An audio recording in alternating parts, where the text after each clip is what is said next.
Maratha entrepreneur असोसिएशनच्या वतीनं मी प्रमोद साठे आपणा सर्वांचं या वेबिनार 5 मध्ये स्वागत करण्यासाठी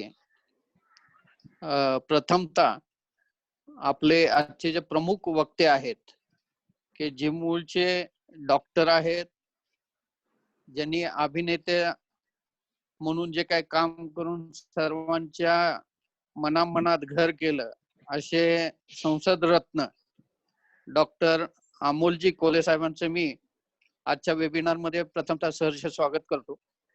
त्याचबरोबर त्यांच्याबरोबर हिरादीने नेहमीच समाजकार्यात अग्रगण्य असणारे आपले प्रवीण दादा गायकवाड यांचंही मी मनपूर्वक स्वागत करतो. त्याचबरोबर मराठा एंटरप्रेन्योर असोसिएशनचे जे कर्तव्यदक्ष अध्यक्ष अंकुशरावजी आसबे साहेब, त्यानंतर उपाध्यक्ष विक्रमजी गायकवाड, खजिनदार सागरजी तुपे आणि याबरोबर सर्व जे कमिटी मेंबर्स आहेत त्याच्यामध्ये Nitinji Bhosale, Arunappa Niman, chartered accountant Sai Bhairat, architect Sayali Kale, Dnyaneshwari Biradar आणि अरुणजी शिंदे, महेशजी भागवत, तेजराजजी पाटील, त्याचबरोबर राजेशजी कुराडे, संग्रामजी देशमुख, जितेंद्रजी सावंत, नंदू घाटे साहेब आणि त्याचबरोबर आमचे संस्थेचे संस्थापक अध्यक्ष व्यंकटरावजी बिरादार, अमर बुट्टे पाटील साहेब आणि सर्व कमिटी मेंबर्स आणि त्याचबरोबर महाराष्ट्राच्या कानाकोपऱ्यातून मराठा एंटरप्रेन्योर असोसिएशनच्या बंधू भगिनी बरोबरच सर्व समाजातील जे बंधू भगिनी महाराष्ट्रासहच जे काय पूर्ण जगातून आपल्या परवाच्याही सेमिनारला सर्वांनी उपस्थिती लावलेली होती, या सर्वांचं परत एकदा मराठा एंटरप्रेन्योर असोसिएशनच्या वतीनं मनपूर्वक स्वागत करून मी यानंतरची सूत्र आपल्या संस्थेचे अध्यक्ष अंकुशरावजी आसबे साहेब यांच्याकडे सुपूर्द करतो. धन्यवाद. नमस्कार. आज आपल्या मराठा एंटरप्रेन्योर असोसिएशनच्या 5व्या वेबिनार मध्ये आजचे वक्ते डॉक्टर अमोलजी कोल्हे साहेब आणि दादा सर्व आज आलेले आहेत आणि आज जवळजवळ 350हून जास्त पार्टिसिपंट ऑलरेडी जॉईन झालेले आहेत. मी त्या सर्वांचं अध्यक्ष या नाते सर्व स्वागत करीत आहे. आता मी प्रत्येक वेबिनारच्या अगोदर मी आपली माहिती दिलेली आहे संस्थेबद्दल आणि आज पण आपल्या संस्थेची कार्यप्रणाली कशी असणार आहे, काय असणार आहे ते तेजराज पाटील साहेब थोडक्यात आपल्याला सांगणार आहेत. मागच्या 15 दिवसापासून महाराष्ट्राच्या प्रत्येक जिल्ह्यामध्ये आपण MEHS चॅप्टर चालू करण्याचा विचार मानस आम्ही व्यक्त केला. त्यानंतर आम्ही वेबिनार ह्या लॉकडाऊनच्या काळामध्ये वेबिनारच्या थ्रू महाराष्ट्राच्या आणि देशाच्या जे काही मराठा समाजाचे उद्योजक आहेत किंवा हितचिंतक आहेत त्यांच्याशी जोडण्याचा प्रयत्न चालू केला आणि आम्हाला भरभरून प्रतिसाद मिळाला आणि आज जवळजवळ डॉक्टर साहेब आम्ही 15 दिवसांमध्ये 12 जिल्ह्यामधून आम्हाला जवळजवळ 50हून ते 100 पर्यंत नवीन उद्योजक मिळाले आणि त्या लोक म्हणले की आम्ही हे काम करायला पुढे तयार आहोत. या संस्थेच्या जी स्थापना झाली त्या संस्थेच्या स्थापनेमध्ये प्रत्येक समाजाच्या ज्या वेगवेगळ्या संस्था आहेत, जे व्यापारी उद्योजकीय संघटना आहेत, त्यांच्याकडून चांगलं आपल्याला काय शिकता येईल, त्यांच्याकडून ज्या चांगल्या गोष्टी आहेत कशा घेऊन आपण महाराष्ट्रातला जो हा बहुसंख्य समाज आहे या समाजामध्ये उद्योजकता वाढीस कसं नेता येईल ह्या दृष्टीने आपण एकत्र काम करीत आहोत. आणि ह्या गोष्टी करताना आपल्या कुठल्याही समाजाच्या कुठल्याही गोष्टीचा कुणाशीही स्पर्धा द्वेष न करता सर्वांशी एकोप्यानं महाराष्ट्रामधील आपण जे काय उद्योजकीय परंपरा की आपण कशी वाढवता येईल आणि आपल्या उद्योजकतेमध्ये आपलं प्रमाण कसं वाढवता येईल ह्या दृष्टीने आपण काम करत आहोत. त्याचबरोबर आम्हाला आमच्या प्रत्येक वेबिनारला वेगवेगळ्या समाजाचे वेगवेगळे लोक, मोठे उद्योजक, मोठे कन्सल्टंट आतापर्यंत आलेले आहेत आणि आम्ही ह्या गोष्टी आपल्या उद्योजकता कशी वाढत जाईल ह्या दृष्टीने प्रयत्न करीत आहोत. आणि ह्या सर्व हे काम करण्यासाठी आपल्या सर्व महाराष्ट्रातल्या देशातल्या आज जवळजवळ US आणि लंडन मधून 30-32 लोक आतापर्यंत जॉईन झालेले आहेत. हे लोक इतकं सगळं डॉक्टर साहेब आज बोलणार आहेत, त्यामुळे सगळे खूप इच्छुक आहेत. आम्ही जास्त वेळ न घेता पाटील साहेबांना सांगतो की पुढील आपले मराठा एंटरप्रेन्योर कार्यप्रणाली कशा पद्धतीने आहे. पाटील साहेब बोला तुम्ही. नमस्ते. मी सर्वप्रथम आज आपल्या सर्व वेबिनार मध्ये पार्टिसिपेट केलेल्या सर्व पार्टिसिपेंटचं मी स्वागत करतो. आपले लोकप्रिय अभिनेते, खासदार व ज्येष्ठ अभ्यासक, खूप मोठा अभ्यास आहे त्यांचा, असे डॉक्टर अमोल कोल्हेंचं मी स्वागत करतो. आपले सर्वांचे लाडके प्रवीण दादा गायकवाड यांचे सुद्धा मी स्वागत करतो. प्रवीण दादांमुळे आपला हा वेबिनार खूप इंटरेस्ट होणार आहे. मित्रो, मराठा एंटरप्रेन्योर असोसिएशन हे मराठा उद्योजकांनी एकत्र येऊन एक प्लॅटफॉर्म उभं केलेलं आहे. याच्यामध्ये अध्यक्षांनी सांगितल्याप्रमाणे आपले आता 700+ पुण्यामध्ये मेंबर झालेले आहेत. त्याच्यामध्ये वुमेन्स विंग सुद्धा आहे. ह्या प्लॅटफॉर्मचा उद्देश असा आहे की मराठा उद्योजकांनी वेगवेगळ्या क्षेत्रातले मराठा उद्योजक, एंटरप्रेन्योर्स, कन्सल्टंट, हॉस्पिटॅलिटी असतील, इंडस्ट्री असेल किंवा डीलरशिप असेल किंवा कन्सल्टंट्स असतील, अशा सर्व उद्योजकांना एकत्र येऊन त्यांना एक प्लॅटफॉर्म देऊन त्यांना हँड होल्डिंग करण्यासाठीचा आम्ही हा प्लॅटफॉर्म स्थापन केलेला आहे. मित्रहो, आपण इथे विविध समाजाच्या उद्योजकता संघटना आहेत, त्यांच्याशी कोऑर्डिनेट करून, काही फार जुन्या 25-30 वर्षापूर्वीच्या संस्था आहेत त्यांच्याशी इंटरॅक्शन करून आपण वेगवेगळ्या समाजातल्या वेगवेगळ्या संस्थांशी कोऑर्डिनेशन मध्ये एंटरप्रेन्योरशिप बिल्डिंग कसं करता येईल याच्यासाठी आपण एंटरप्रेन्योरची पूर्ण मॅनेजमेंट सदैव तत्पर असते. आपलं हे प्लॅटफॉर्म हे टोटली नॉन पॉलिटिकल आहे. याच्यामध्ये कुठल्याही राजकीय पक्षाचा कुठलाही पदाधिकारी असेल तर त्याला आपण इथं मेंबर करत नाही. आणि आमच्यामध्ये असे काही होते मेंबर्स होते की आता ही संघटना 6-7 वर्ष झालेली आहे. तर याच्यामध्ये काही मेंबर आमचे मराठा एंटरप्रेन्योर्सचे होते, ते नंतर कोण कॉर्पोरेटर झालं, कोण जेडपीचे सदस्य झाले, कोण आमदार झालं, त्यांनी स्वतःहून त्याच्यामध्ये रेजिग्नेशन दिलेलं आहे. तर मित्र, आपल्या ह्या MEA मध्ये सगळ्या टाईपचे एंटरप्रेन्योर्स येऊ शकतात.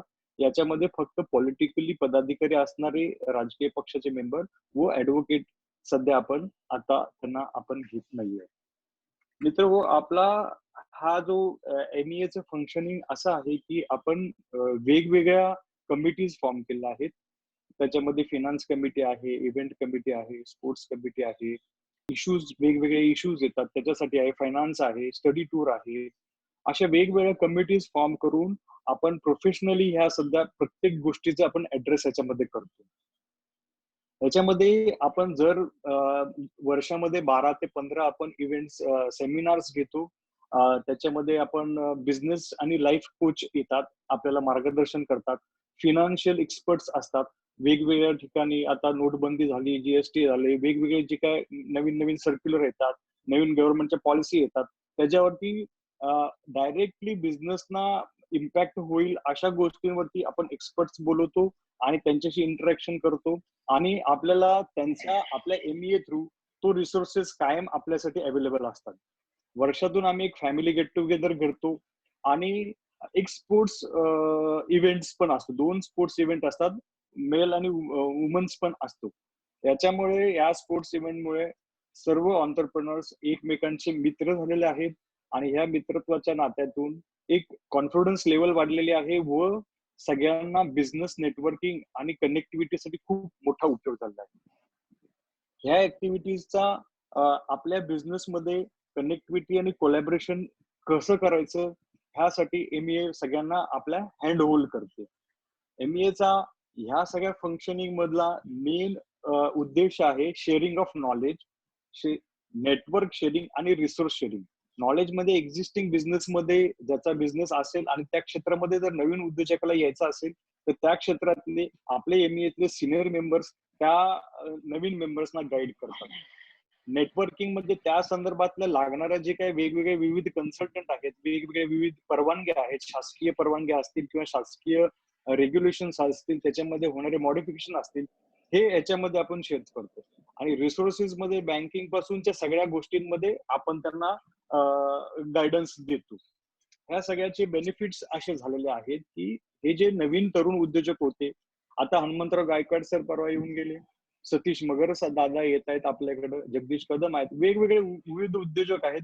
प्लस आपल्या एमईए मध्ये आता मेंबर्स आहेत, त्यांच्याशी एका दुसऱ्या उद्योगातल्या माणसाला जर कनेक्ट व्हायचं असेल तर आज हे एवढे सिनियर मोठे लोकांना एक्सेस नाहीये. तर नवीन उद्योजकांना एमईएच्या माध्यमातून ह्या सर्व सिनियर बॉस लोक जे आपल्या आपल्या क्षेत्रातल्या बॉस लोकांशी कनेक्टिव्हिटी करण्याचं एक फार स्ट्रॉंग माध्यम आहे. हे नॉलेज आणि नेटवर्क गव्हर्नमेंटचे ऑफिसर्स आहेत वेगवेगळे, त्यांचे पॉलिसीज आहेत, त्यामुळे कोणालाही अडचण आली असेल तर आपल्या कनेक्टिव्हिटी थ्रू ह्या सगळ्या गोष्टी होतात. प्लस दुसऱ्या संस्थेमध्ये बल्क पर्चेसिंग आहे, वेगवेगळ्या गोष्टी आहेत, त्यांच्याशी पण आम्ही असोसिएट करून तोही आमचा प्रयत्न आता मोठ्या प्रमाणात चालू आहे. एमईए ही ह्या व्यवसायाच्या बरोबरच विविध आपत्ती येतात, त्या आपत्तीमध्ये एमईएच्या सभासदांना आम्ही अपील केल्यानंतर एमईएचे सभासद नेहमी हरेरीने पुढे येतात. आता मध्येच पूरग्रस्त सांगली जिल्हा होता, त्याच्यामध्ये 20,000 लोकसंख्या असणारी डिग्रज हे गाव आहे, ते आपण पूर्णपणे दत्तक घेतलं. आपल्याला 40 ते 45 मिनिटात आपल्या अध्यक्षांनी व आमच्या मॅनेजमेंट कमिटीने अपील केल्यानंतर सर्व मेंबर्स व काही बाहेरच्या मेंबर्स कडून जवळजवळ 40 लाख रुपयाचा निधी जमा झाला. त्या निधीमध्ये आम्ही सर्व इथल्या शाळांकडे दुर्लक्ष होत होतं. टॉयलेट्सला जायला मुलं मुलींची बरीच रांग लागलेली असायची. त्यामुळं आम्ही तिथले जे सगळे डिमोलिश झालेले अतिशय दुर्लक्षित जो भाग असतो सॅनिटेशनचा, ज्याच्यावर हेल्थचा परिणाम होतो, सगळे टॉयलेट्स आम्ही त्याच्यामध्ये नवीन रिकन्स्ट्रक्ट केले मुलां आणि मुलींच्या संख्येप्रमाणे. तिथं सॅनिटरी पॅड, वेंडिंग आणि डिस्पोजेबल मशीन्स केले, तिथे सोलर पॅनल दिले, ड्रिंकिंग वॉटर, स्पोर्ट्स इक्विपमेंट दिले. आणि हे जे टॉयलेट्स वगैरे जे आम्ही जे कन्स्ट्रक्ट केलेले सॅनिटरी ब्लॉक्स आहेत, त्याचा पूर्ण सिवेज आणि ड्रेनेज सिस्टीम आम्ही सेप्टिक टँक पासून खूप चांगल्या पद्धतीने केले. आणि हे सर्व आम्ही एमईए हे 5 वर्ष मेंटेन करणार आहे, की जेणेकरून ते लाईफ लॉंग पुढं कंटिन्यू होईल. आता हे कोविडचं इफेक्ट आलं, मित्र आपण सर्वजण आपली स्वतःची काळजी घेतच असाल. हे आता नवीन केंद्रीय कमिटी येऊन गेलेली आहे, हे फार मोठ्या प्रमाणात स्पाइक व्हायची शक्यता आहे. तर यामध्ये एमईएच्या सर्व सभासदांनी एकत्र येऊन पुणे म्युनिसिपल कॉर्पोरेशन बरोबर असोसिएशन करून तिथल्या आयसीयू सेटअप करायसाठी म्हणून निधी गोळा केलेला आहे. या संदर्भातच आमचे अध्यक्ष अंकुश आजबे, उपाध्यक्ष विक्रम गायकवाड, विजय गावारे, मी स्वतः, आमचे मॅनेजमेंट कमिटीचे काही सिनियर मेंबर्स, आम्ही कमिशनर साहेबांशी भेटून एका हॉस्पिटलचं आयसीयू सेटअप आम्ही त्यांना करून देतोय. ह्या अशा सगळ्या परिस्थितीमध्ये एमईए मध्ये आम्ही अपील करतोय की पूर्ण बाहेरच्या सिटीमध्ये 10 जिल्ह्यांमध्ये आता एमईए सध्या वेबिनार थ्रू आम्ही सगळ्यांपर्यंत पोहोचतोय. आम्ही सर्व मराठा उद्योजकांना अपील करतोय की आपण आपल्या आपल्या सिटीच्या एमईए चॅप्टरचे मेंबर व्हा. आणि हे ऑन्टरप्रिनरशिप बडिंग हा मोठा प्लॅटफॉर्म आहे. आपल्या उद्योजकांना सरकारवरती राहून चालणार नाहीये. आपण सर्वजणांनी बिझनेस मध्ये पूर्ण नेटवर्किंग, कोऑर्डिनेशन, विविध समाजाच्या लोकांशी एकत्र येऊन हे केलं आणि देशाच्या प्रगतीला सुद्धा आपण मदत करू. बाकीच्या सगळ्या गोष्टींकडे उद्योजकतामध्ये तरुण जर आले तर बाकीच्या इतर गोष्टींकडे तरुण डायव्हर्ट होणार नाही आणि आपल्याला आपल्या देशाच्या इकॉनॉमीमध्ये व सगळ्यांच्याच वैयक्तिक इकॉनॉमीमध्ये याचं नक्की व्हॅल्युएशन होईल. या संदर्भात एमईए तर्फे आम्ही सर्वजणांना गॅरंटी देतो. मी प्रमोद साठेंना प्रवीण दादा गायकवाडांचं इंट्रोडक्शन करण्यासाठी मी आमंत्रित करतो व माझे एमईए बद्दलचे 4 शब्द संपवतो. थँक्यू. धन्यवाद अध्यक्ष आजबे साहेब आणि कमिटी मेंबर तेजराजी पाटील साहेब.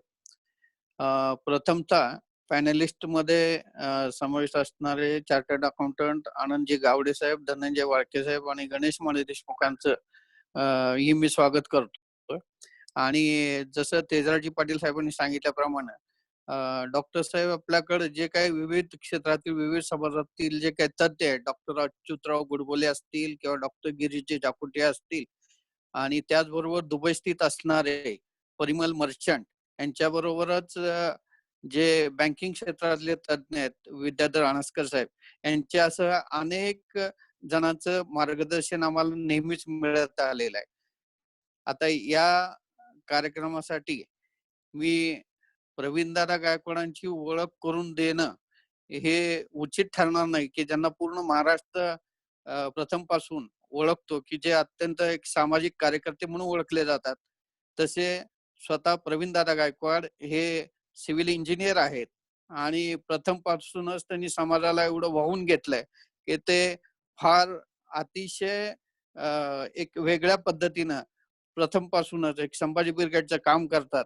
आणि त्याचबरोबर तरुण उद्योजकांसाठीचंही त्यांचं जे काम आहे दरवर्षीचं, ते अत्यंत वेगळ्या पद्धतीने आहे. दरवेळेस 100 पेक्षा जास्त उद्योजक ते दुबईला घेऊन जातात आणि त्यांना अत्यंत वेगळ्या पद्धतीनं प्रशिक्षण देण्याचा प्रयत्न.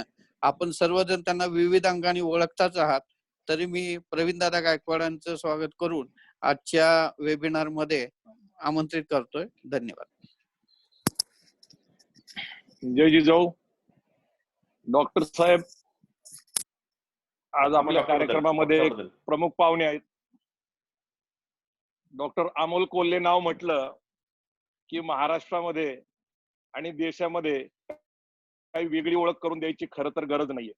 डॉक्टर, ऍक्टर आणि लीडर एकाच वेळेस असं तिन्ही कॉम्बिनेशन घेऊन येणार हे व्यक्तिमत्व खरं तर तुम्हाला पहिल्यांदाच मला सांगावं लागेल की ज्या वेळेस मी डॉक्टर साहेबांना मी पहिल्यांदा पाहिलं त्यावेळेस मी त्यांना साष्टांग नमस्कार घातला होता. याचं कारण ते ज्या वेळेस शिवाजी महाराजांच्या भूमिकेमध्ये येत होते आणि ज्या वेळेस ते समोरून आले शिवाजी महाराजांच्या वेशभूषेमध्ये आणि त्यांनी फक्त छातीला असा हात लावला आणि जगदंब असा सूर काढला, मी अक्षरशः त्यांच्या पायावर कोसळलो. असं हे व्यक्तिमत्व आहे. कारण साक्षात शिवाजी महाराज पाहण्याचा आनंद मला त्यांच्यामुळे मिळाला. याच्यापेक्षा मी वेगळी ओळख अजून काय करून द्यावी.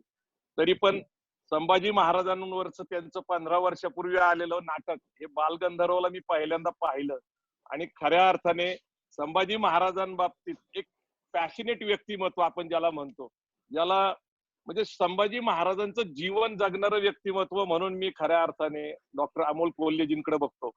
परंतु पुढं त्यांनी नाटकात काम करत असताना त्यांना एनडी स्टुडिओ नितीन देसाई यांच्या राजा शिवछत्रपती या सिरियल मध्ये काम करण्याची संधी मिळाली आणि तो सुद्धा एक प्रसंग अविस्मरणीय आहे. कारण त्या सिरियलची शूटिंगची सुरुवातच मुळात राज्याभिषेकाने झाली होती आणि प्रत्यक्ष राज्याभिषेक कसा घडला असेल हे पाहण्याची संधी आम्हाला एनडी स्टुडिओ या ठिकाणी आम्हाला पाहायला मिळालं. कर्जतला ते स्टुडिओ आहे आणि त्यावेळेस खऱ्या अर्थाने अमोलजी कोल्हे ते जे सगळं वैभव आम्ही पाहिलं त्यावेळेस उद्धवजी ठाकरे होते, विलासराव देशमुख होते.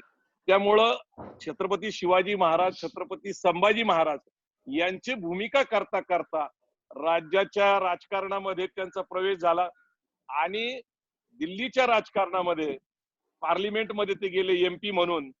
तर डॉक्टर, ऍक्टर आणि लीडर याचं संपूर्ण जीवन आता आपल्याला उलगडायचं आहे आणि म्हणून मी डॉक्टर साहेबांना विनंती करतो की ज्या शिवनेरीच्या पायथ्याला, ज्या ठिकाणी शिवाजी महाराज जन्मले शिवनेरीला, त्याच्याच पायथ्याला नारायणगावला आपला जन्म झाला. मला असं वाटतं डॉक्टर साहेब आपल्या जीवनाची सुरुवात शिवाजी महाराजांच्या पायथ्याशी होणं हा निव्वळ योगायोग मला वाटत नाही. या 300-400 वर्षानंतर परत एकदा मराठ्यांना शिवाजी आठवावा तुमच्या रूपाने, म्हणूनच तुमचा त्या ठिकाणी जन्म झाला असेल. मला वाटतं आपल्या जन्म कहाणीपासूनच सुरुवात झाली. तर मला वाटतं डॉक्टर साहेब बरं होईल. धन्यवाद सगळ्यांना, मनापासून आभार. प्रवीण दादा आपण फार उत्तम प्रकारे इंट्रोडक्शन करून दिलंय, पण मी खूप नम्रपणे सांगू इच्छितो सगळ्यांना की या सगळ्या प्रोसेस मध्ये मी काय म्हणतो की आपण निमित्त मात्र असतो आणि इदम न मम ही प्रवृत्ती जी फार महत्वाची असते ती. आपण या विषयावर जेव्हा सुरुवात करणार होतो तो सुरुवात होती की मराठा हिस्ट्री, स्ट्रगल आणि लर्निंग याच्या मधल्या दोन गोष्टी फार महत्वाच्या आहेत की मराठा जेव्हा आपण इतिहास संपूर्ण घेतो, या इतिहासामधली एक अत्यंत महत्वाचा भाग आहे की हा इतिहास बऱ्यापैकी आपल्याला ठाऊक असतो. लर्निंगचा जेव्हा विषय येतो तेव्हा त्या लर्निंगच्या विषयामध्ये कुठेतरी अडचण येते. ती कधी कधी अभिनिवेशाची येते, कधी कधी आपण त्या संपूर्ण गोष्टीकडे, या संपूर्ण इतिहासाकडे त्रयस्थ नजरेनं पाहू शकत नाही. हा एक आपला अडसर होऊ शकतो. यामध्ये भावना दुखावण्याचा एक अनेकदा भाग असतो. म्हणजे या अनेक कलाकृती तयार केल्यानंतर विशेषतः छत्रपती शिवाजी महाराज आणि छत्रपती संभाजी महाराज या दोन्ही कलाकृती केल्यानंतर याविषयीची महानाट्य नाटक केल्यानंतर मी जबाबदारीने हे नमूद करेन की जेव्हा आपण आपल्या इतिहासाकडे बघतो तेव्हा इतिहासाकडून नेमकं काय घ्यायचं हे जर बघायचं असेल तर त्या इतिहासाकडे सारासार विवेक बुद्धीनं बघण्याची ताकद सुद्धा आपल्यामध्ये असली पाहिजे. जे मी सुरुवातीला म्हणत होतो, एकूण मराठा साम्राज्य जे उभं राहिलं, हे साम्राज्य उभं राहत असताना एक अत्यंत महत्वाची गोष्ट आपण लक्षात घेतली पाहिजे की हे साम्राज्य आपोआप नाही उभं राहिलं. म्हणजे छत्रपती शिवाजी महाराज स्वर्गातून आले आणि सिंहासनावर बसले असं नाही घडलेलं. याच्या आधी एक फार मोठी सांस्कृतिक चळवळ ही वारकरी संप्रदायाच्या माध्यमातून होती, संतांच्या माध्यमातून होती. ही सांस्कृतिक आणि सामाजिक चळवळ ही सातत्यानं सुरू होती. कोणी सामाजिक विषमतेवर प्रहार करत होतं, कोणी भाषेचा अभिमान पुन्हा पुन्हा जागवत होतं, कोणी होणाऱ्या अत्याचारांना वाचा फोडण्याचा प्रयत्न करत होता. आणि या संपूर्ण सामाजिक चळवळीनंतर देवगिरीचं यादवांचं साम्राज्य बुडाल्यानंतर जेव्हा ही सुरुवात झाली, ही मांडणी मला सगळ्यात प्रकर्षानं करावीशी वाटते. आणि आता स्वराज्य जननी जिजामाता या मालिकेत सुद्धा ही मांडणी आपण ही फार महत्वाची गोष्ट समोर आणतो आहोत की जे मी मुद्दा मांडला की छत्रपती शिवाजी महाराज हे स्वर्गातून आले आणि सिंहासनावर बसले असं घडलेलं नाही. त्यामुळे स्वराज्याची संकल्पना जी होती, ही स्वराज्याची संकल्पना ही सातत्यानं त्याचा जर विचार केला तर ती शहाजी महाराज साहेबांकडे येते. शहाजी महाराज साहेबांचे 3 प्रयत्न स्वराज्याचे हे फोल गेलेले आहेत. म्हणजे अनेकदा मला प्रश्न विचारतात की तू हे असं ही मांडणी का? तर माझं कायम एकच उत्तर असतं की 12 वर्षांच्या मुलाला जर कोणी राजमुद्रा देत असेल, 12 वर्षांच्या मुलाला जर कोणी भगवा झेंडा देत असेल, 12 वर्षांच्या मुलाला जर कोणी अष्टप्रधान मंडळ देत असेल, तर नक्कीच ही स्वराज्याची पायाभरणी जी आहे ती शहाजी महाराज साहेबांनी केली.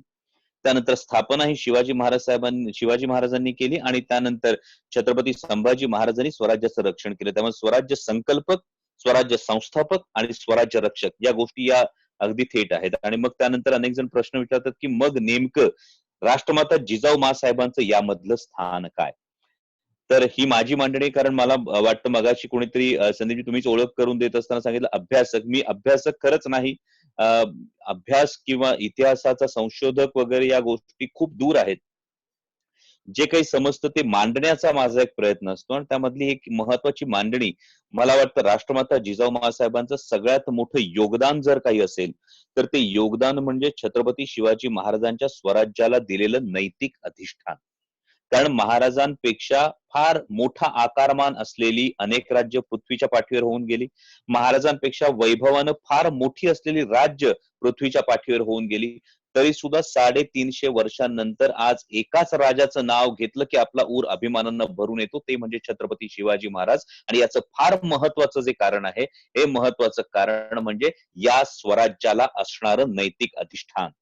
मी पुन्हा लर्निंग मध्ये जेव्हा जाईल तेव्हा या नैतिक अधिष्ठानाच्या मुद्द्याची मला जरूर आठवण करून द्या. कारण कोणतीही गोष्ट ही शाश्वत जेव्हा बनवायची असते तेव्हा त्या गोष्टीला जेव्हा नैतिक अधिष्ठान असतं, जेव्हा ती गोष्ट मग तो व्यवसाय असो, ती नोकरी असो, ते एखादं कार्य असो, या सगळ्या गोष्टीला जेव्हा नीतिमत्तेची जोड लागते तेव्हा मिळालेली ही मॉरल व्हॅल्यूज, या नीतिमत्तेची जोड त्या गोष्टीला, मग ती नोकरी असेल, तो व्यवसाय असेल, ते एखादं केलेलं काम असेल, याला चिरंतन बनवतं अशी माझी धारणा आहे. कारण हे पुन्हा लर्निंग आहे, आपल्याच इतिहासाकडून आलेलं लर्निंग आहे. त्यामुळे स्वराज्य संकल्पक ते स्वराज्य संस्थापक हा जो एक प्रवास आहे, हा एक खूप महत्वाचा प्रवास आहे असं मला कायम वाटतं. कारण या गोष्टीकडे आपण आतापर्यंत अनेकदा वाचलंय की तोरण्याचं बांधकाम सुरू होतं तेव्हा महाराजांना धनाचे हंडे सापडले, राजगडाचं बांधकाम सुरू असताना महाराजांना धनाचे हंडे सापडले. पण त्याच वेळी ज्या व्यक्तीनं छत्रपती शिवाजी महाराजांना 12 वर्षाचं असताना राजमुद्रा दिली, भगवा झेंडा दिला, अष्टप्रधान मंडळ दिलं, त्या बंगळूरवरून शहाजी महाराज साहेब ही छुपी मदत पाठवत नसतील हे कशावरून? त्यामुळे या दृष्टिकोनातून सुद्धा हा संपूर्ण इतिहास पुन्हा एकदा पाहणं हे फार गरजेचं आहे असं मला वाटतं. त्यानंतर जेव्हा आपण महाराजांचा विचार करतो तेव्हा महाराजांचा इतिहास पुन्हा नव्यानं सांगण्याची खरं तर गरज नाही, पण एक आपल्याकडे एक आतापर्यंत घडलेली गोष्ट जी कायम मला खटकते ती गोष्ट अशी आहे की आतापर्यंत आपण महाराजांचा इतिहास हा 7 मुख्य घटनांपुरता महाराजांचा इतिहास हा आपण बांधून ठेवलाय. आणि मग त्यामध्ये महाराजांचे नेमके नेतृत्व गुण कुठले हे आपल्या हातून सुटून जातं. महाराजांचे नेमके मॅनेजमेंट स्किल्स काय या गोष्टी आपल्या हातून सुटून जातात. महाराजांचं नेमकं सोशल इंजिनिअरिंग कशा पद्धतीचं होतं या गोष्टी आपल्याकडून सुटून जातात. कारण आपल्याला घाई झालेली आहे महाराजांना आधी महापुरुष बनवण्याची. मला वाटतं एखाद्या व्यक्तीला, कोणत्याही व्यक्तीला महापुरुष बनवत असताना एक फार मोठी गोष्ट असते, ती म्हणजे आपण आपली जबाबदारी झटकतो. महाराज दैवी होते म्हटल्यानंतर मला त्या सगळ्या गोष्टी अंगीकारण्याची आवश्यकता नाही. हा माझा एक न सांगता येणारा, न दिसणारा, न दाखवता येणारा एक डिफेन्स असतो. पण छत्रपती शिवाजी महाराज सगळ्यात थोर का या गोष्टीचं माझं उत्तर असं आहे की मर्त्य माणसाच्या जन्माला येऊन सुद्धा केवळ कर्तृत्वाच्या जोरावर देवत्वाला पोचता येतं, याचं एकमेव द्वितीय उदाहरण कोण असेल तर ते छत्रपती शिवाजी महाराज आहेत. आणि त्यामुळे महाराजांना महापुरुष बनवण्याची घाई करण्यापेक्षा नेमकी ती जडणघडण कशा पद्धतीनं झाली असेल याचा जर एक एक पापुद्रा आपण काढला, जर याचा जर एक एक पदर आपण उलगडत गेलो तर मला वाटतं की या जाज्वल्य इतिहासातून आपल्याला, तुम्हाला, मला शिकण्यासारखं खूप काही आहे. म्हणजे the war of Pratapgad, Praveen दादांना माहिती आहे द वॉर ऑफ प्रतापगडचं शिकवण ही US आर्मी मध्ये दिली जाते. उंबरखिंडीतली जी लढाई आहे, या उंबरखिंडीतल्या लढाईच्या संदर्भामध्ये मिनिमम लॉस आणि मॅक्झिमम एफर्ट अशा पद्धतीने उंबरखिंडीच्या लढाईचं हे विश्वस्तरावर उदाहरण दिलं जातं. 300 सारखा जो एक सिनेमा आला होता, स्पार्टाच्या लढाईचा सिनेमा, या स्पार्टाच्या लढाईचं जर एकूण आपण तर हा स्पार्टाच्या लढाईचा जो गोष्ट आहे ही पावनखिंडी सारखीच नाही का? पावनखिंडीत 400 बांदल, बाजीप्रभू देशपांडे, शंभूसिंग जाधव हे लढले आणि स्पार्टामध्ये 300 जण लढले. गोष्ट सेम आहे, खिंडीत घडलेली गोष्ट आहे. फक्त कदाचित आपण त्या अभिनिवेशापोटी, आपण ते महापुरुष दैवी हे देण्याच्या नादामध्ये आपण ती गोष्ट सांगताना अनेक अँगलचा विचार करत बसतो आणि आपण गोष्ट सांगत नाही आणि इतर लोक गोष्ट सांगून जातात. त्याच्या पुढचा जो महत्वाचा महाराजांचा मुद्दा मी जो म्हणालो की वर्ल्ड लेवलवर म्हणजे जागतिक स्तरावर महाराजांच्या विषयी जे आहे, म्हणजे माओ त्से-तुंगच्या आत्मचरित्रामध्ये सुद्धा ही गोष्ट लिहिलेली आहे. The tactic of guerrilla warfare was learn from a Hindu king name Shivaji in India, हे माओ त्से-तुंगने लिहून ठेवलेलं असतं. पण हे करत असताना आपण मात्र केवळ पूजा करण्यात धन्यता मानतो. मी कायम एक गोष्ट म्हणतो की व्यक्तिपूजा आणि विचारांची पूजा या दोन वेगळ्या गोष्टी आहेत.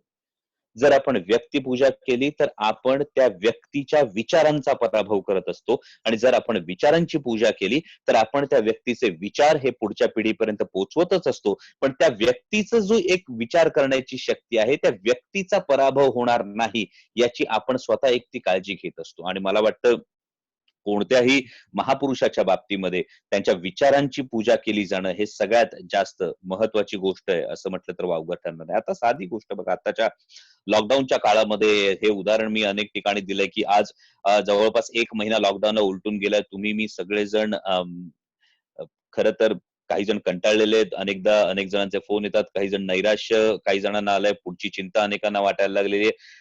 पण ज्या छत्रपती शिवाजी महाराजांचं आपण नाव घेतो, हे छत्रपती शिवाजी महाराज पन्हाळ्याला जवळपास 132 दिवस हे पन्हाळ्याच्या वेढ्यात अडकलेले होते. हे छत्रपती शिवाजी महाराज तब्बल 80 दिवस आग्र्याला औरंगजेबाच्या कैदेत अडकलेले होते. तुम्हाला मला तर बाहेर गेल्यानंतर फक्त कोरोनाचं संकट आहे याची भीती आहे. छत्रपती शिवाजी महाराजांना आतापर्यंत उभा केलेलं सगळं स्वराज्य उद्ध्वस्त होईल की काय याची धास्ती होती, याचं दडपण होतं. आणि असं असताना महाराजांनी आपला संयम ढळू दिला नव्हता. म्हणजे फक्त छत्रपती शिवाजी महाराज की म्हटल्यानंतर जय म्हणण्यापेक्षा जर त्याच्यापासून जर आपण प्रेरणा घेत गेलो तर मला वाटतं या गोष्टी जास्त महत्वाच्या आहेत. हा जो छत्रपती शिवाजी महाराजांनंतर खरं तर यामध्ये महाराजांचा लर्निंगचा जो एक विषय आहे, जो मी आधी एक मुद्दा मांडला होता, तो म्हणजे नैतिक अधिष्ठानाचा, नीतिमत्तेचा हा एक फार महत्वाचा मुद्दा होता. त्यानंतर छत्रपती शिवाजी महाराजांच्या बाबतीत अनेक जण म्हणतात की मॅनेजमेंट ही गोष्ट जर एका शब्दात डिफाईन करायची असेल तर त्याचं उत्तर आहे छत्रपती शिवाजी महाराज. जेव्हा आपण मॅनेजमेंटचं स्वॉट अनालिसिस हे जे प्रिन्सिपल आहे, हे जेव्हा आपण छत्रपती शिवाजी महाराजांना अप्लाय करतो तेव्हा त्याचा विचार करा. S stands for strength, recognize your strength, make it your stronger point. W stands for weakness, recognize your weakness and convert your weakness into your strength. O stands for opportunity, T stands for threat and T stands for target. That is SWOT analysis जे आपण management मध्ये कायम अंगीकारतो किंवा apply करत असतो. जेव्हा आपण स्वॉट अनालिसिस महाराजांना अप्लाय करण्याचा प्रयत्न करतो, तेव्हा या स्वॉट अनालिसिसचा महाराजांचा जेव्हा विचार करतो, तेव्हा विचार करा की महाराजांनी आपली ताकद ओळखली होती, तो म्हणजे सह्याद्री. जी ताकद होती ती म्हणजे गनिमी कावा. बरं, ही गनिमी काव्याची देण ही छत्रपती शिवाजी महाराजांना मिळाली होती, ती शहाजी महाराज साहेबांकडून मिळाली होती. बाजी पासलकरांच्या माध्यमातून महाराजांना शहाजी राजांनी सह्याद्री, मावळखोर हे पूर्णपणे दाखवून दिलं होतं आणि महाराजांनी जो संपूर्ण स्वराज्याचा सारीपाठ मांडला हा सह्याद्रीच्या आडोशानं मांडला. हे लर्निंग आहे हिस्ट्री मधलं की तुम्ही तुमची ताकद ओळखा आणि त्या ताकदीला अनुसरून तुम्ही पुढे त्याची तशी अंमलबजावणी करा. महाराजांनी अश्वदळ वाढलं, सैन्य वाढलं, तरी सुद्धा महाराजांनी ही ताकद सोडून उघड्या मैदानामध्ये राज्य स्थापन करण्याची घाई ही महाराजांनी केलेली नाही. W stands for weakness. या वीकनेसच्या बाबतीमध्ये मात्र एक खूप इंटरेस्टिंग प्रकार आहे की या वीकनेसच्या बाबतीमध्ये महाराजांनी आपला वीकनेस ओळखला होता की तेव्हा 7व्या शतकात चौलच्या राजाचं आरमार होतं. त्यानंतर 1000 वर्ष एकाही हिंदू राजाचं आरमार नव्हतं, कारण त्यावेळी हिंदू धर्मामध्ये समुद्र पर्यटन हे निषिद्ध मानण्यात आलं होतं आणि त्यामुळे 1000 वर्ष एकाही हिंदू राजाचं आरमार नव्हतं. आणि हे आरमार नसल्यामुळे मुघल असतील, अरब असतील, पोर्तुगीज असतील, डच असतील, इंग्रज असतील, हे समुद्रावर आपलं वर्चस्व गाजवत होते आणि ते वर्चस्व गाजवण्याच्या याच्यामध्ये संपूर्ण देशावर त्यांचं एक वर्चस्व असं निर्माण झालं होतं. महाराजांनी ही कमकुवत बाजू ओळखली. इथे महाराज मी काय म्हणतो की मॅनेजमेंट प्रिन्सिपलच्या पुढे जातात की अस्तित्वात नसलेली गोष्ट महाराजांनी अस्तित्वात आणली आणि ती म्हणजे महाराजांनी स्वतःच असं सुसज्ज आरमार उभं केलं आणि हे आरमार उभं करून महाराजांनी या सगळ्या परकीय सत्तांना चाप लावलाच, पण पुढचे कित्येक वर्ष म्हणजे पुढे कान्होजी आंग्रेंच्या नेतृत्वाखाली हे आरमार कित्येक वर्ष मराठा आरमाराचा दरारा हा समुद्रावर नक्कीच गाजवत होतं. तिसरी गोष्ट फार महत्वाची मला काय वाटते, that is oh is opportunity. आपण अनेकदा कुठल्याही अपयशासमोर संकटाची ढालपुरी करतो. म्हणजे खरं तर माझा बिझनेस यावेळी एवढ्या करोडचा टार्गेट अचीव्ह करणार होता, पण मला अकॅडमिकली या गोष्टीत एवढं यश मिळणार होतं, पण मला खरं तर राजकीय इच्छा होती, मी निवडून येणार होतो, पण मला वाटतं प्रत्येक वेळी आपण ही अडचणींची ढाल ही जी पुढे करतो, इथे महाराज थोडे वेगळे याच्यासाठी होतात की प्रत्येक समोरून येणाऱ्या अडचणीच्या पाठीवर एक संधी बसलेली असते. ती संधी आपल्याला हेरता आली पाहिजे आणि ती संधी आपल्याला साधता आली पाहिजे. याला लबाडी नाही, याला गनिमी कावा म्हटलं तरी वावगं ठरणार नाही, पण ही प्रत्येक संकटाच्या पाठीवरची संधी साधता आली पाहिजे. म्हणजे जेव्हा अफजल खान स्वराज्यावर चालून आला, जेमतेम 12 गावांपुरतं असणारं स्वराज्य आणि या 12 गावांपुरतं असणारं पुणे सुपे परगण्यापुरतं असणारं स्वराज्य, आणि अफजल खान जेव्हा चालून आला तेव्हा अनेकांनी सल्ला दिला होता तह करावा, अनेकांनी सल्ला केला होता शरण जावं, पण महाराजांनी ही संकटातली संधी शोधली, ती म्हणजे तेव्हाच्या दख्खनच्या पठारावरचा सगळ्यात पराक्रमी योद्धा हा अफजल खान होता. म्हणजे शहजादा औरंगजेबाला कोंडीत पकडणारा योद्धा हा अफजल खान होता आणि ही संकटातली संधी होती. कदाचित महाराजांनी नमतं घेतलं असतं तर दख्खनच्या पठारावर द्वाही फिरली नसती, पण महाराजांनी अफजल खानाला धुळीस मिळवलं आणि दख्खनच्या पठारावर द्वाही फिरली की शिवाजी राजा उदयाला आलाय. संकटात महाराजांनी शोधलेली पहिली संधी. दुसरी महाराजांनी अशी संकटात संधी शोधली होती, ती म्हणजे आग्र्याच्या दरबारामध्ये औरंगजेबा समोर जाताना. कदाचित आता साधी उदाहरण घे, या वेबिनार मध्ये जर मी एखादं उदाहरण दिलं किंवा एखादी गोष्ट दिली तर सोशल मीडियावर आता जेवढे लोक हे बघतात यांच्यापर्यंत ही गोष्ट पोहोचू शकते किंवा आपल्या सगळ्यांपर्यंत ही गोष्ट पोहोचू शकते. पण हीच गोष्ट जर मुंबईमध्ये एखाद्या फार मोठ्या प्रेस कॉन्फरन्स मध्ये जर कोणी दिली तर ती गोष्ट एकाच वेळी अनेक ठिकाणी पोहोचू शकते. महाराजांनी औरंगजेबाच्या दरबारामध्ये दिवाणे खास मध्ये जिथे देशोदेशींचे वकील होते, देशोदेशींचे राजे रजवाडे होते, त्या ठिकाणी जे स्फुल्लिंग चेतवलं, त्यामुळे संपूर्ण जगात ही द्वाही फिरली होती की काबूल ते बंगाल सल्तनत असणाऱ्या औरंगजेबाच्या नजरेला नजर देऊ शकणारा एक राजा हिंदुस्थानच्या मातीत जन्माला आलाय. महाराजांनी संकटात शोधलेली ही दुसरी संधी होती. नंतर येते थ्रेट. म्हणजे महाराजांनी हे संकट कायम ओळखलं होतं. आज आपण महाराजांना थोर मानतो, महाराज थोर होते, कारण एक जर साधी आकडेवारी आपण बघितली तर औरंगजेबाचा एक सुभा जो होता, साधारण एक सुभा, हा एक सुभा हा एकूण स्वराज्याच्या क्षेत्रफळाच्या जवळपास 2.5 पट होता आणि असे 22 सुभे औरंगजेबाकडे होते. म्हणजे जर तुम्ही बघितलं तर साधारणतः 60 ते 75 पट हे औरंगजेबाचं राज्य महाराजांच्या राज्याच्या तुलनेत होतं आणि त्याच्या समोर उभं राहणं, उद्या हा औरंगजेब जर स्वतः दख्खनमध्ये उतरला तर इतक्या मोठ्या सैन्य सागरासमोर अडचण होऊ शकते हे महाराजांनी त्याच वेळी ओळखलं होतं आणि महाराजांनी त्यावेळी प्लॅन बी ज्याला आपण म्हणतो तसा प्लॅन बी माध्यमातून दक्षिण दिग्विजयाच्या वेळी जिंजीचा किल्ला ताब्यात घेतला होता आणि पुढे औरंगजेबाचं आक्रमण आल्यानंतर पुढे मराठा साम्राज्यावर औरंगजेबाचं अतिक्रमण झाल्यानंतर छत्रपती राजाराम राजांना जिंजीच्या किल्ल्याचा आश्रय घेऊन गादी कायम ठेवता आली होती. हा प्लॅन बी आहे. थ्रेटचा आधीच विचार केला होता. आणि शेवटची गोष्ट येते ती म्हणजे टार्गेट. टार्गेट मधली फार महत्वाची गोष्ट ही आहे की महाराजांसमोर त्यांचं उद्दिष्ट त्यांचा दृष्टिकोन हा आधीपासून सुरळीत होता. म्हणजे आज अनेक जण अनेक मोठमोठी घराणी आहेत पण स्वराज्याच्या वेळी मात्र एकाही सरदाराला स्वतःचं सैन्य बाळगण्याची परवानगी नव्हती. महाराजांनी वाडे हुडे पाडले होते कारण एखाद्याच्या मनात स्वार्थाची लागण झाली तर या वाड्या हुड्यांचा वापर बंडासाठी होऊ शकतो याचा विचार आधीपासून करून ठेवणं याला आपण महाराजांची दूरदृष्टी असं कायम म्हणतो आणि त्या माध्यमातून महाराजांनी एक टार्गेट ठेवून ही गोष्ट पुढे केली होती. त्यामुळे मॅनेजमेंट म्हटल्यानंतर महाराजांचा जेव्हा आपण विचार करतो त्या महाराजांच्या या सगळ्या गोष्टींचा सुद्धा अंगीकार आपण केला पाहिजे. मॅनेजमेंटचा दुसरा एक फार लर्निंगचा हा एक मुद्दा असतो तो म्हणजे मॅक्रो थिंकिंग आणि मायक्रो थिंकिंग.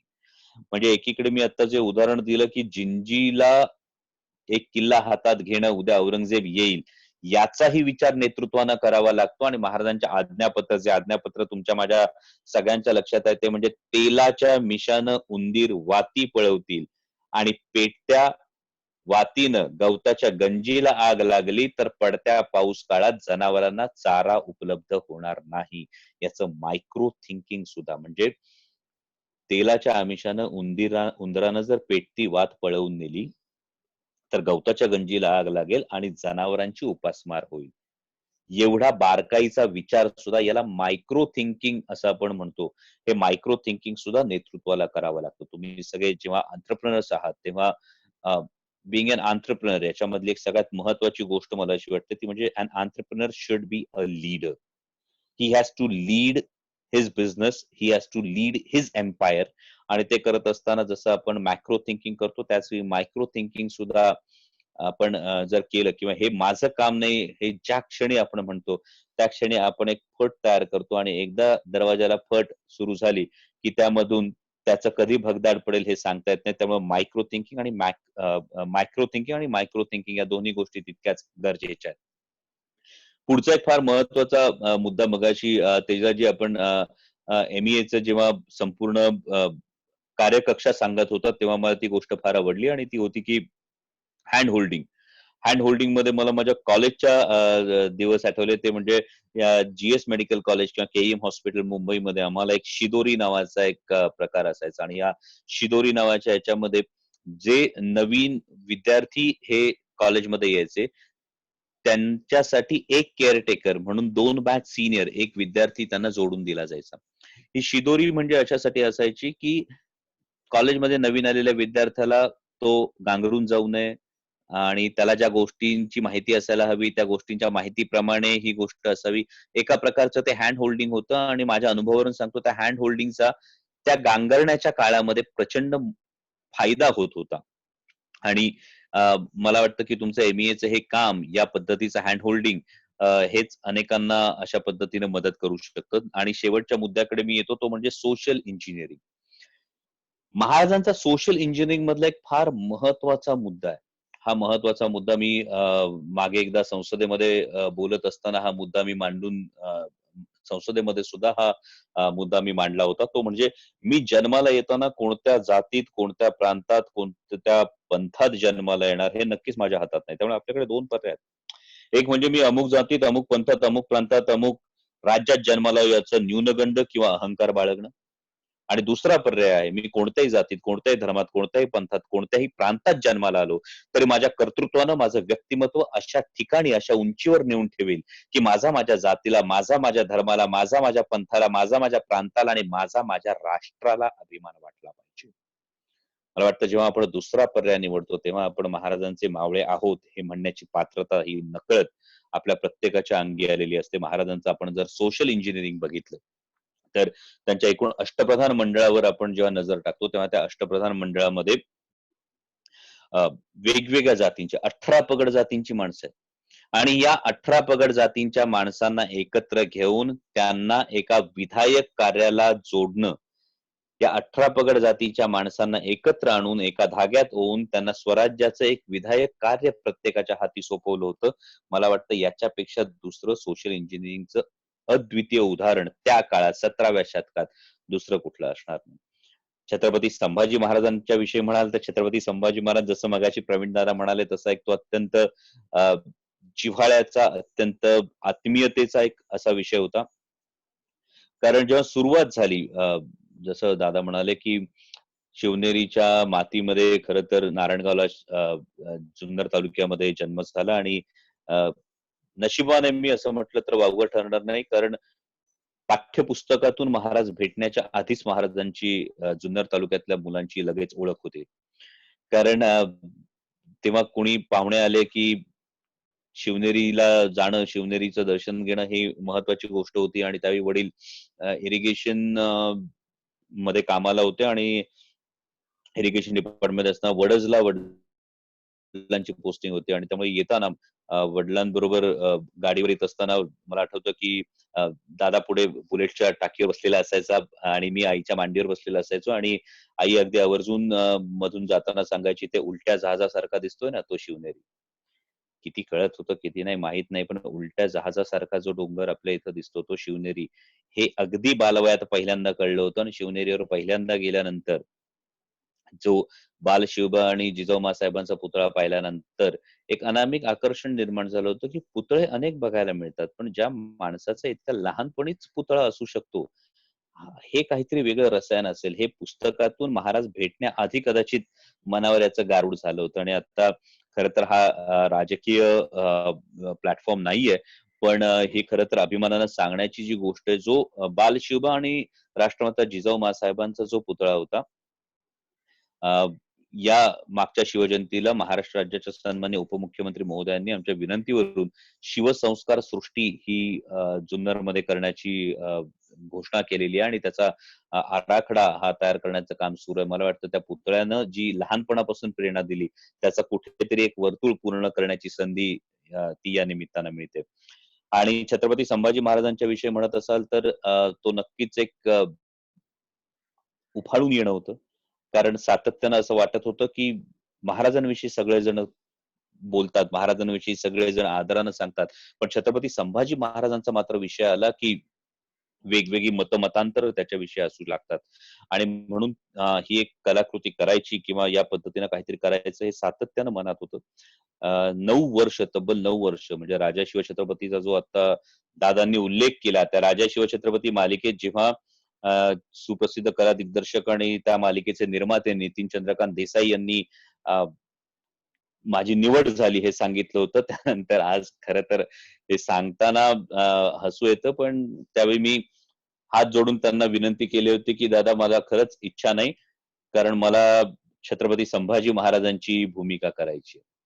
आणि हे वेड तब्बल 9 वर्ष होतं. प्रवीण दादा याचे साक्षीदार आहेत. आमचे बारामतीचे प्रफुल्लजी तावरे आहेत, ते याचे साक्षीदार आहेत की 2-3 वेळा आम्ही हा प्रयत्न करून बघितला, चित्रपट येईल का, मालिका होऊ शकेल का, काय करता येईल. आणि सुदैवानं झी मराठीचे आभार मानले पाहिजेत की त्यांनी ही संधी दिली आणि स्वराज्य रक्षक संभाजी मालिका ही समोर आली. ती मालिका समोर आल्यानंतर पण ज्या अडचणी होत्या त्या अनेक अडचणी होत होत होत त्यानंतर आपण मुलाखतीमध्ये या नक्कीच बोलू.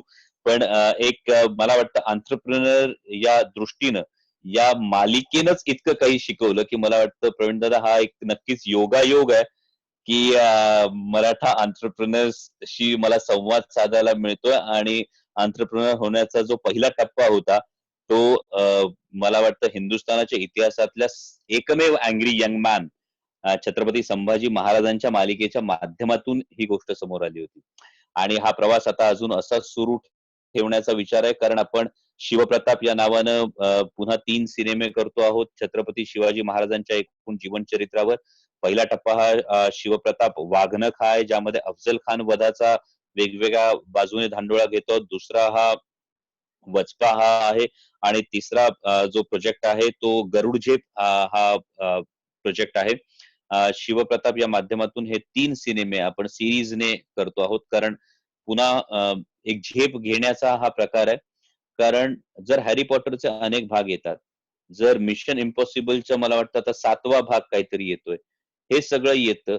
जर हॉलिवूडमध्ये त्यांनी क्रिएट केलेल्या सुपर हिरोच्या अनेक गोष्टी येतात, तर आमच्या मातीत घडून गेलेल्या आमच्या राजाची कहाणी उच्चारावानं सांगायला आम्ही का घाबरतो आहोत, याचा फार विचार करावासा वाटतो. आणि त्यामुळे शिवप्रताप या सिरीजच्या माध्यमातून हे 3 सिनेमे घेऊन आपल्या भेटीला येतो आणि त्यातून प्रत्येक वेळी जेव्हा जेव्हा आपण शिवाजी महाराज, संभाजी महाराज ही चरित्र उलगडण्याचा प्रयत्न करतो, तेव्हा तेव्हा त्यांचं अष्टपैलू व्यक्तिमत्व हे समोर येत राहतं. नेमका कोणता पैलू यावेळी फोकस करायचा, याचा प्रत्येक वेळी विचार केला जातो. आणि इतिहासाकडं टू सम अप विथ दिस, आणि नंतर आपण तुमच्या मनातले जे काही प्रश्न असतील त्याच्याविषयी बोलू.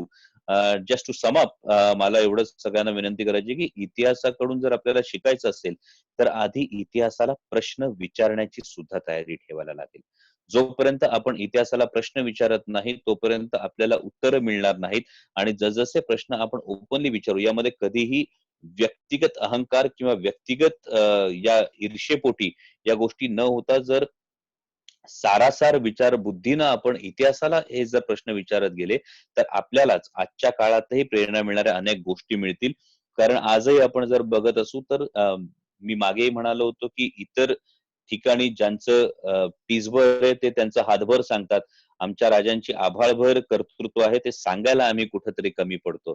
आणि जोपर्यंत आपण हा मोकळेपणा घेऊन हे सांगायला सुरुवात करू, मला वाटतं एक फार वेगळं दालन या सगळ्या गोष्टींनी उभं राहील. पुढच्या चर्चेमध्ये, एंटरप्रेन्योरशिपच्या चर्चेमध्ये यातल्या अनेक वेगवेगळ्या गोष्टी सुद्धा आपण डिस्कस करू. पण थँक्स अ लॉट. तुमचे जर काही प्रश्न असतील तर जरूर विचारा. याच्याशी प्रत्येक जण सहमत असेलच असं नक्कीच नाही, कारण ही प्रत्येकाची मांडणी, प्रत्येकाची आपापली मांडणी, त्या मांडणीनुसार आपल्या सगळ्यांशी हा संवाद साधलेला. आपले जर काही प्रश्न असतील तर जरूर विचारा, आपण बोलूया. डॉक्टर साहेब, सगळ्यात महत्वाची गोष्ट अशी आहे की तुमच्या बालपणीचं तुम्ही सांगितलं, तुम्हाला शिवाजी महाराज वगैरे पाहायला मिळाले, पण मला एक प्रश्न असा पडतो की तुम्ही शाळेमध्ये हुशार विद्यार्थी होता आणि हुशार विद्यार्थी असताना सुद्धा हे स्पष्टच होतं की तुम्ही डॉक्टरच्या डिग्रीसाठी गेला, MBBS ला गेला. डॉक्टर आणि डॉक्टरेट यातला बऱ्याच लोकांना फरक कळत नाही. त्यामुळे डॉक्टर MBBS झालेले आहेत, एक चिकित्सक आहेत, आणि एवढी मोठी डिग्री घेत असताना आणि स्पष्ट आपल्याला डॉक्टर होऊन त्या क्षेत्रात जायचं असं असताना आपण नाट्य आणि चित्रपट क्षेत्राकडे कसे वळाला, ती आवड कशी निर्माण झाली? मला वाटतं नाट्य आणि चित्रपट क्षेत्राचं आवड लहानपणापासून होती. आणि याचं एक खूप मोठं चांगली गोष्ट आहे आणि एक खूप वाईट गोष्ट आहे. आधी चांगली गोष्ट सांगतो. चांगली गोष्ट ही की तुम्ही चेहऱ्याला रंग फासल्यानंतर तुम्ही त्या काळात, त्या आयुष्यात जाऊ शकता. त्यामुळे एकाच लाईफ स्पॅन मध्ये अनेक आयुष्य जगण्याचं जे ऍडव्हान्टेज आहे तो ऍक्टरला मिळतो. म्हणजे एक दिवस मी पोलीस असू शकतो, एक दिवस मी डॉक्टरचं आयुष्य जगू शकतो. आणि हे टाइम मशीन कुणाकडेच नाहीये. मी कला क्षेत्रात असल्याचं हे सगळ्यात मोठं भाग्य आहे की मी 350 वर्ष काळात मागे जाऊन त्या तेवढ्या क्षणापुरतं का होईना, आपल्या दैवताचं आयुष्य तेवढ्या क्षणापुरतं का होईना, पण ते जगण्याचं भाग्य हे अभिनेत्याला लाभतं. आणि याचं दुर्दैवी बाजू ही दुसरी एवढी भीषण आहे. ती भीषण बाजू अशी आहे की यामुळे येणारं यश असतं, यामुळे येणारी फेम असते, ही अळवाच्या पानावरच्या दवबिंदू सारखी असते की जोपर्यंत सूर्यप्रकाश आहे तोपर्यंतच फक्त तो दवबिंदू लकाकत असतो. जरा जरी पान हल्लं तरी तो दवबिंदू मातीत पडतो आणि त्याचं अस्तित्व नाहीसं होतं. म्हणजे कालपर्यंत असणारा सुपरस्टार, कालपर्यंत असणारा प्रसिद्धीच्या शिखरावरची व्यक्ती आज अचानक कुठेही नसते. आज जेव्हा आपण कोरोनाचा लॉकडाऊन म्हणतो, तर या लॉकडाऊन मध्ये एक सगळ्यात मोठ्या या इंडस्ट्रीच्या विषयी आपण अजूनही दुर्दैवानं याच्याविषयी आवाज उठवला गेलेला नाहीये. आणि हा आवाज तो आहे की आज साधारणतः ऑगस्ट सप्टेंबर शिवाय नाट्यगृह असतील, चित्रपटगृह असतील ही कदाचित सुरू होणार नाही. ही एकमेव असं क्षेत्र आहे की जिथे रोजंदारीवर, डेली वेजेसवर काम करणारा माणूस 90 दिवसांनी स्वतःचा पगार घेतो. हे एकमेव क्षेत्र आहे. आणि मग तो खूप मोठा सुपरस्टार जरी असेल तरी सुद्धा तो डेली वेजेस वर्करच असतो एका दृष्टीने, आणि अगदी तळागाळातला माणूसही तेच असतो. आणि त्यामुळे यामध्ये असणारी अनसर्टन्टी जी होती, त्यामुळे वडिलांनी आधी सांगितलेलं की प्रेफरेबली एक स्टेबल ग्रॅज्युएशन असलं पाहिजे.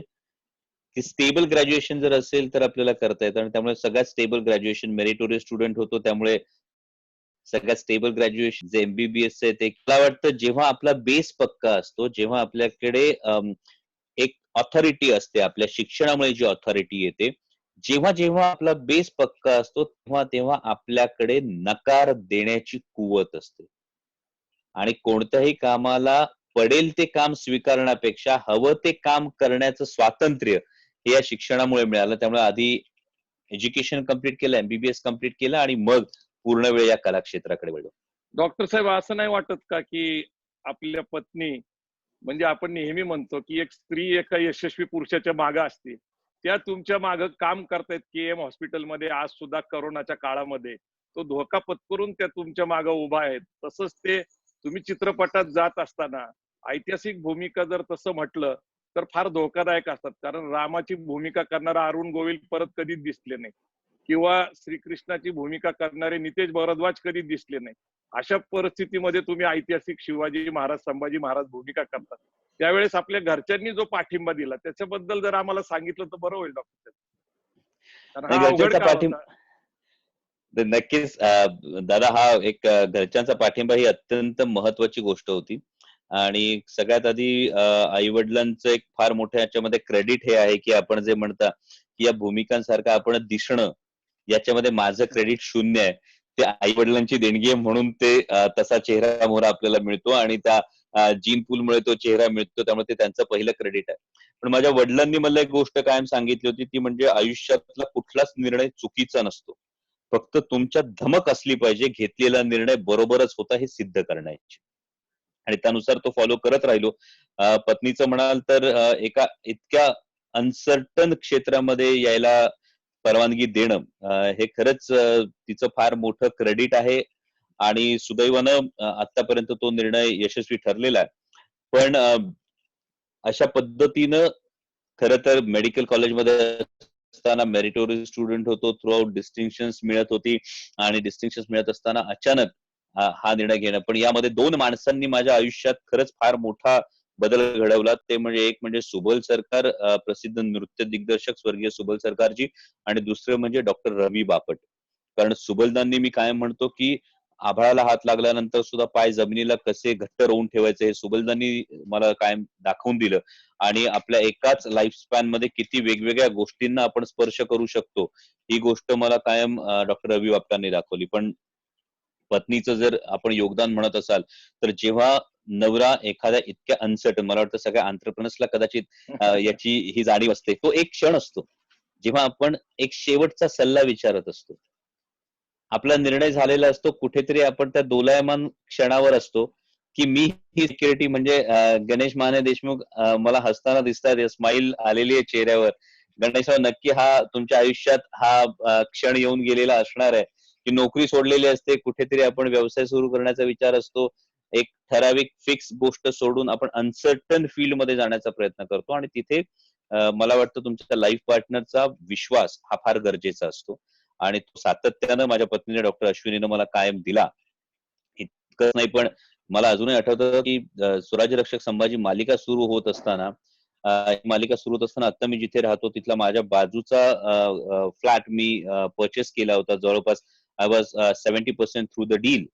आणि अचानक मला कळलं की ही मालिका सुरू होते. आपण प्रवीण दादा, आपण खूप प्रयत्न करत होतो की कुठून ना कुठून Yes. फायनान्स उभा राहील या गोष्टीसाठी, आणि तो फायनान्स उभा राहताना दिसत नव्हता. आणि अचानक मालिका सुरू करायची साधारणतः 7-8 दिवस उरले होते. बऱ्याच कमर्शियल फायनान्सर्सला विचारल्यानंतर प्रत्येक फायनान्सरचं म्हणणं किंवा त्यांच्या डिमांड्स या थोड्या जास्त होत्या, जे ऑलमोस्ट नो प्रॉफिट नो लॉसवर मालिका असल्यामुळे ते देणं शक्य नव्हतं. आणि मी असंच कंटाळून घरी येऊन बसलो. चहा पिता पिता बायकोला मी हा प्रश्न सांगितला. तिने विचारलं, एवढं दडपण कसलं? म्हटलं, मालिका सुरू झाली, शूटिंग सुरू करायचंय, आत्ता समोर अजूनही फायनान्सर नाही. हा अनेकांना विश्वास बसत नाही, पण पूर्ण होत असलेलं मुंबईतलं मोठ्या घराचं स्वप्न हे आम्ही दोघांनी चहाच्या एका कपात बुडवून टाकलं होतं. चहाचा कप खाली ठेवला आणि बायकोने सांगितलं, ठीक आहे, आपण मोठं घर नाही घेतलं तरी चालेल, we can cancel the deal, पण मालिकेचं शूटिंग सुरू कर. कारण घर जरी मोठं झालं नाही तरी आपण एक स्वप्न पूर्ण करतो, किमान ते स्वप्न पूर्ण केल्याचं समाधान हे नक्की असेल. आणि मी तसाच चहाचा कप खाली ठेवला आणि शेजारचा फ्लॅट घेतला होता, त्यांच्याकडे गेलो, हात जोडून उभा राहिलो, त्यांना सांगितलं की I cannot go through the deal आणि आपण ही डील कॅन्सल करूयात, कारण मला शूटिंगसाठी पैसे हवे आहेत. आणि दॅट्स वाय स्वराज्य रक्षक संभाजी ही तिथून खरी तर जी सुरुवात झाली ती तिथून सुरू झाली. नंतर प्रवीण दादा तुम्ही असाल, प्रफुल्लजी तावरे असतील, आमचे मुकेशजी शिपूरकर आहेत, त्यांचं फार मोठं योगदान या संपूर्ण फायनान्सला लाभलं. त्यामुळे त्या गोष्टी सुरू झाल्या. पण सुरुवातीचा जो एक पुश लागतो आणि पुरुषाच्या मागे स्त्री असते, त्याही पेक्षा महत्वाचं मला असं वाटतं की आजच्या काळात पुरुषाच्या खांद्याला खांदा लावून आपण लढू असं म्हणणारी आपली लाईफ पार्टनर जर असेल तर यश फार दूर नसतं, असं मी स्वतःच्या अनुभवातून सांगेन. डॉक्टर साहेब, छत्रपती शिवाजी महाराजांची आपण भूमिका केली, त्यावेळेस आपलं सिलेक्शन झालं, त्यावेळेस आपल्याला काय पूर्वतयारी करायला लागली? आपण इतिहास वाचला, काही लोकांना भेटला, त्यानंतर घोडस्वारी असेल, कारण त्या मालिकेमध्ये तुमचं जे शिवाजी महाराजांचं व्यक्तिमत्व आहे ते आज प्रत्येक माणसाच्या मनामध्ये इतकं ठसलंय की शिवाजी महाराज म्हटलं तर तीच प्रतिमा उभी राहते. त्यासाठी आपण काय काय कष्ट घेतले, काय वाचन केलं, काही व्यायाम केला, काही घोडस्वारीचे प्रयत्न केले, हे जरा लोकांना समजून घ्यायचे.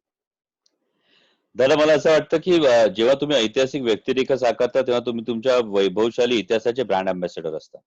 आणि हे प्रिपरेशन फिजिकल होतं, सायकोलॉजिकल होतं आणि इंटेलेक्च्युअल होतं. म्हणजे फिजिकल प्रिपरेशन म्हणाल तर त्यामध्ये घोडेस्वारी होती, लाठीकाठी तलवार, भाला हे शिकणं होतं, तशी शरीरयष्टी बनवणं होतं. इंटेलेक्च्युअल जे होतं ते म्हणजे वेगवेगळ्या लेखकांनी, वेगवेगळ्या इतिहासकारांनी महाराजांना त्यांच्या लेखणीच्या द्वारे मांडण्याचा जो प्रयत्न केलाय आणि यामध्ये अनेक वेगवेगळ्या समाजांचे लेखक होते, अनेक वेगवेगळ्या विचारसरणीचे लेखक होते. या सगळ्यांचं लिखाण आधी वाचून एक कॉमन मिनिमम प्रोग्राम जसा कुठल्याही गव्हर्नमेंटचा असतो त्या पद्धतीने एक सर्वसामायिक प्रतिमा आपल्या मनात तयार करणं हे एक आव्हान होतं. आणि दिस वॉज ऍक्च्युअली इंटेलेक्च्युअल प्रिपरेशन. आणि त्याही पेक्षा पुढे जाऊन most important was that psychological preparation. आणि सायकोलॉजिकल प्रिपरेशन ही होती की हे सगळं जे करतो आहो हे माझं नाही.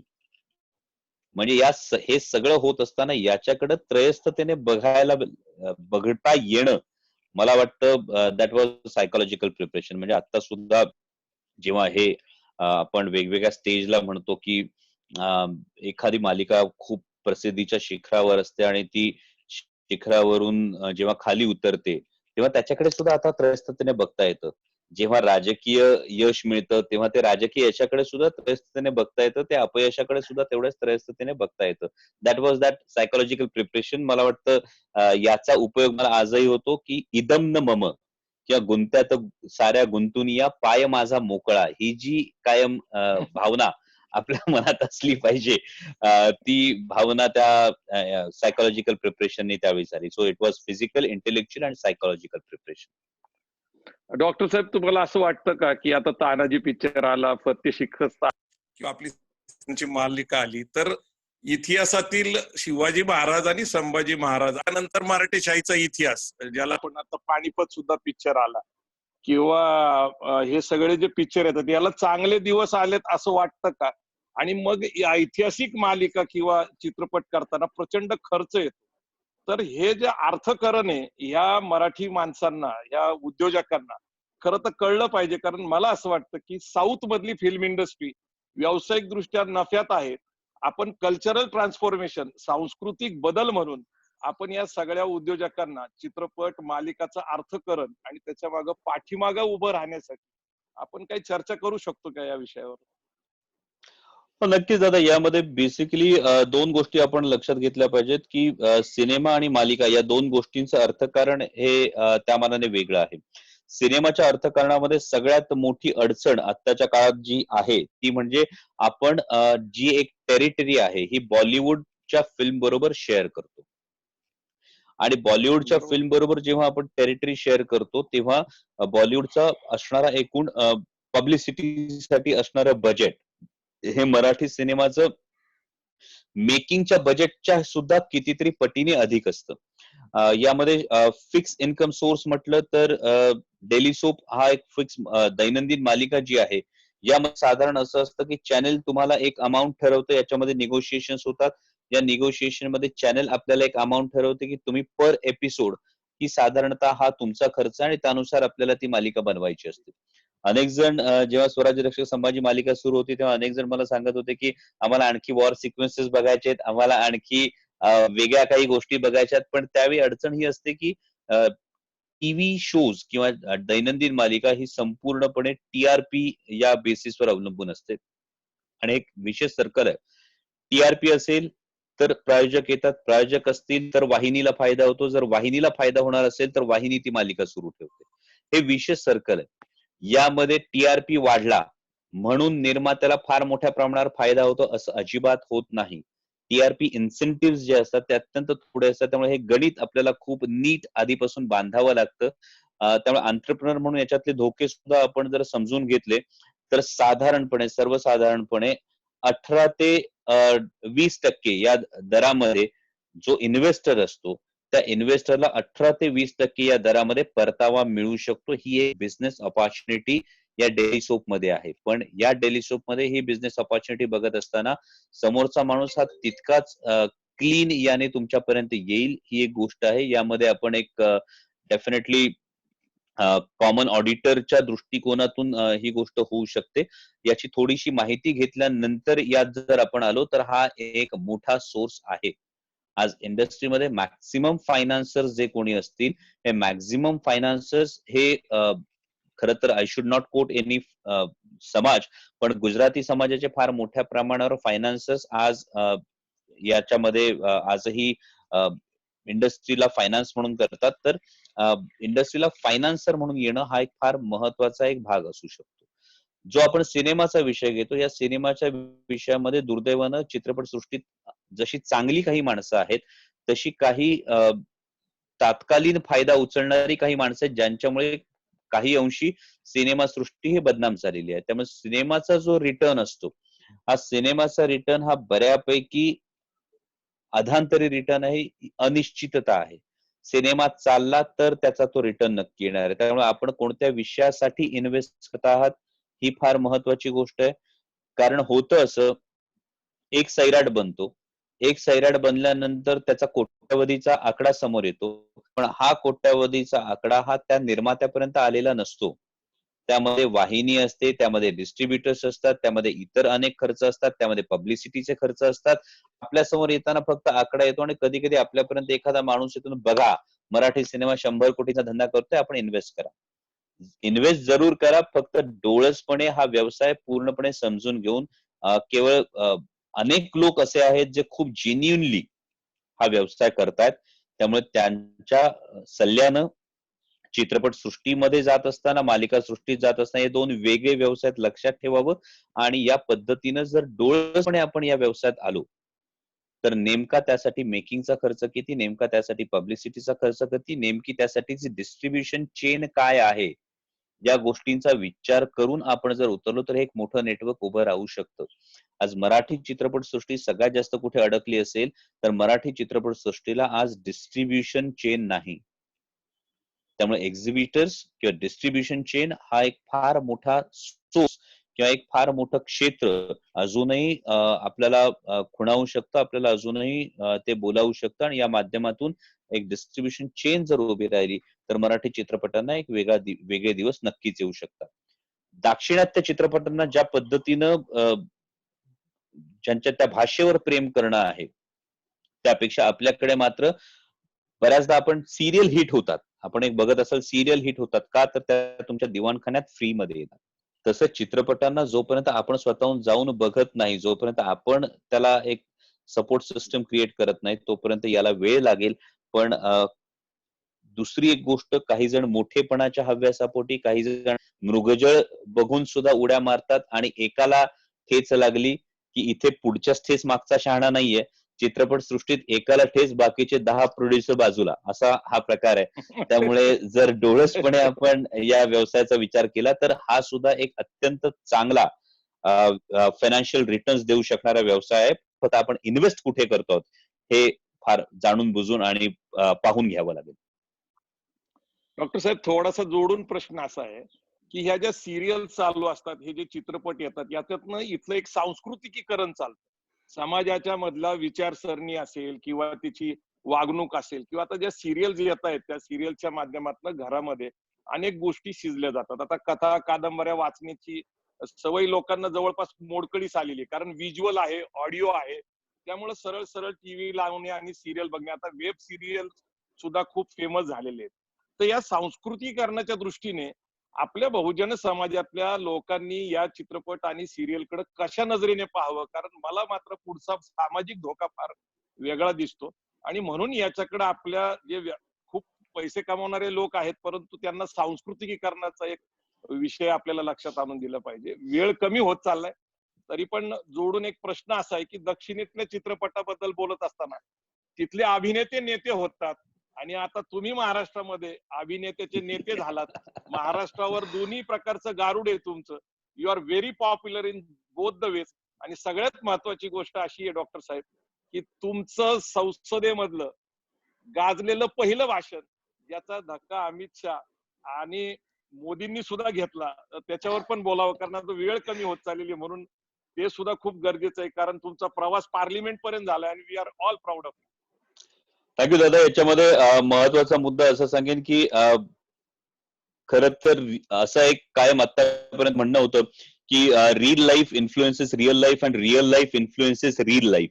हा एक सिद्धांत होता, पण त्यामध्ये दुसरा एक सिद्धांत काही साहित्यिकांनी असं म्हटलंय की हा महाराष्ट्र कीर्तनानं पूर्णपणे घडला नाही आणि तमाशानं पूर्णपणे बिघडला नाही. त्यामुळे ही सुद्धा एक वस्तुस्थिती आहे. मालिका बनत असताना यामध्ये काही रिसर्च केले जातात, काही ऑडिओ सॅम्पलिंग घेतले जातात, कारण ज्या पद्धतीने तुमच्यासारखा विचार करणारा एक विचारवंत या टेलिव्हिजनचा प्रेक्षक असतो, त्याचबरोबर पीठ मळता मळता फक्त काहीतरी एंटरटेन म्हणून रिमोटचं बटन दाबणारी माऊली सुद्धा याचा एक प्रेक्षक असते, आणि याचा एक सामायिक बिंदू काढून वाहिन्यांना हे पुढे जावं लागतं. पण आपण म्हणालात त्या पद्धतीनं विचार प्रोवोक करण्याची एक प्रचंड मोठी ताकद मनोरंजन या क्षेत्रामध्ये. आपण आता काही नेत्यांचं नाव घेतलं, याचा एक जर आपण धांडोळा उलटा, एक केवळ अभ्यासक म्हणून, कोणत्याही राजकीय पक्षाचा कार्यकर्ता म्हणून मी हे बोलत नाहीये, पण तुम्ही 2019 मध्ये झालेल्या निवडणुकीचा एक जर धांडोळा घेतला, तर टॉयलेट एक प्रेमकथा नावाचा सिनेमा आला होता, ज्यामध्ये स्वच्छ भारत अभियानचं प्रमोशन होतं. यामध्ये बालाकोटच्या हवाई हल्ल्यांना अनुसरून उरी नावाचा एक सिनेमा आला होता. आत्ताच्या चंद्रयानला अनुसरून मिशन मंगल नावाचा एक सिनेमा आला होता. पॅडमॅन नावाचा एक सिनेमा आला होता. नकळत मनोरंजन क्षेत्र हे समाज मनावर मोठा प्रभाव करू शकतं. याचा एक वापर, हा इनडायरेक्ट वापर, कदाचित याच्यावर अजून पुढे गोष्टी बाहेर येतील, पण 2019च्या निवडणुकीमध्ये एक प्राधान्यक्रमाने ही गोष्ट समोर दिसली. जो आता आपण मुद्दा मांडला आहे तो म्हणजे समाज प्रबोधन होण्याच्या दृष्टीनं ज्या कलाकृती बनवाव्या लागतील. प्रत्येक वेळी एखादं माध्यम किंवा एखादी वाहिनी या कलाकृतीसाठी तयार होईल असं आपल्याला सांगता येणार नाही, कारण त्यांचे जे निकष आहेत त्या निकषांवर या गोष्टी बसल्या पाहिजेत. म्हणजे आता आपण जर म्हणत असू तर जशी स्वराज्य रक्षक संभाजी मालिका झी टीव्हीनं हे केली, कलर्स वाहिनीवर म्हणजे स्टार प्रवाहावर डॉक्टर बाबासाहेब आंबेडकरांवर आधारित एक मालिका सुरू आहे. सोनी मराठीवर स्वराज्य जननी जिजामाता आहे. शिवाय सावित्री ज्योती म्हणजे सावित्रीबाई फुले आणि महात्मा ज्योतिराव फुले यांच्यावरची मालिका आहे. त्यामुळे हे प्रयत्न होत आहेत, पण याला जोपर्यंत आपल्याकडून हा प्रतिसाद मिळत नाही, आपल्याकडून हा रिस्पॉन्स हा समोर दिसत नाही, तोपर्यंत वाहिन्यांना हे निर्णय घेणं अवघड आहे. याच्यावरचा एक उत्तम पर्याय हा वेब सिरीज हा नक्कीच असू शकतो, की या वेब सिरीजच्या माध्यमातून ही जी भूक भागवणं आहे, समाजाची वैचारिक भूक भागवणं आहे, यासाठी आपण नक्की प्रयत्न करू शकतो. त्यासाठीचा सिनेमा हा एक चांगला पर्याय आहे, कारण सिनेमा हे संपूर्ण स्वातंत्र्य हे त्या मेकरचं असतं. सिनेमाला नक्की प्रेक्षक येणार याची जर शाश्वती आपल्याकडून झाली, तर त्या संदर्भात आपण पुन्हा एकदा या संदर्भात बोलू, पण एक फार मोठी शाश्वती करून या माध्यमातून आपण हा विचार पोहोचवू शकतो. पुढचा आपण संसदेतल्या भाषणाचा हा जो उल्लेख केला, मला वाटतं की याचं श्रेय माझ्या हाऊस लीडर खासदार सुप्रियाताई सुळे यांचं आहे, आदरणीय पवार साहेबांचं आहे, कारण आदरणीय पवार साहेबांचं नक्की संसदेत आपले प्रत्येक संसद सदस्य काय बोलतात याच्यावर एक बारकाईनं लक्ष असतं. आणि मला वाटतं लोकशाहीचं हे सगळ्यात मोठं सौंदर्य आहे की विरोध हा तुम्ही प्रदर्शित थेटपणे करू शकता आणि त्या पद्धतीने जे लोकांचं म्हणणं आहे, जी आपली मांडणी आहे ते करण्याचा हा नक्की प्रयत्न आहे. आणि आपण जे म्हणालात संसदेत बोलताना सुद्धा अभिनय क्षेत्राचा नक्कीच यामध्ये फार मोठ्या प्रमाणावर फायदा होतो आणि त्यामध्ये मग त्या शब्दांवरची पकड असेल किंवा मोजक्या वेळेत आपलं म्हणणं मांडणं असेल, एक गोष्ट दोन्हीकडे सारखी आहे. म्हणजे नेता असेल, अभिनेता असेल, तयारीशिवाय कुठंच उभं राहता येत नाही. जी. अभिनेता तू नेता हा जो प्रवास आहे तो तुम्हाला कसा वाटला, म्हणजे तुमचा अनुभव काय आहे? अभिनेता ते नेता या प्रवासामध्ये मला वाटतं की प्रवीणदादा आपल्यासारख्या सुहृदांचा यामध्ये फार मोठा हात आहे. म्हणजे आपण असाल, प्रफुल्लजी तावरे असतील, माझे मित्र डॉक्टर घनश्याम राव असतील. पण मी काय म्हणतो की हे मी आनंदाचं गुणोत्तर असं मानतो. म्हणजे आता ही लॉकडाऊनच्या काळामध्ये जर केवळ अभिनेता असतो तर मला वाटतं मी बऱ्यापैकी शांतपणे मी एवढ्या वर्षांनी कुटुंबाबरोबर वेळ घालवतोय एवढं बोलू शकलो असतो. आता लॉकडाऊनच्या काळामध्ये नेता आहे तर दिवसाला किमान 500-600 फोन येतात. कोण कुठे अडकले, कुणाला कुठे मदत पोहोचवायची हे सातत्यानं करता येतं. परवा मी संपूर्ण मतदारसंघात एक दौरा करून आलो आणि तो केल्यानंतर खरोखर पोलीस असतील, डॉक्टर्स असतील, त्यानंतर प्रशासन असेल, यांचं कौतुक केलं पाहिजे. अशा पद्धतीने ते काम करतात ही गोष्ट नमूद केली पाहिजे. पण एका गोष्टीसाठी मी पुन्हा मतदारसंघातले दौरे आवरले. ते अशासाठी की आज एक महाराष्ट्र राज्याचे सन्माननीय मंत्री असतील, एक माजी खासदार असतील, यांना क्वारंटाईन होण्याची वेळ आलेली आहे. आणि जर उद्या मी फील्डवर सातत्याने उतरायला लागलो तर त्यानंतर आमदार उतरतील, आणखी जिल्हा परिषद सदस्य उतरतील आणि या माध्यमातून लॉकडाऊनला फार मोठा एक फटका बसू शकेल. त्यामुळे आपल्या माध्यमातून ही गोष्ट मी सांगू इच्छितो की लॉकडाऊनचं पालन हे आपल्यासाठी आणि त्यासाठी प्रशासनाला जेवढं सहकार्य करावं ते करणं गरजेचं आहे. केवळ जर नेता राहिलो असतो तर या सगळ्या गोष्टी मला वाटतं नसत्या.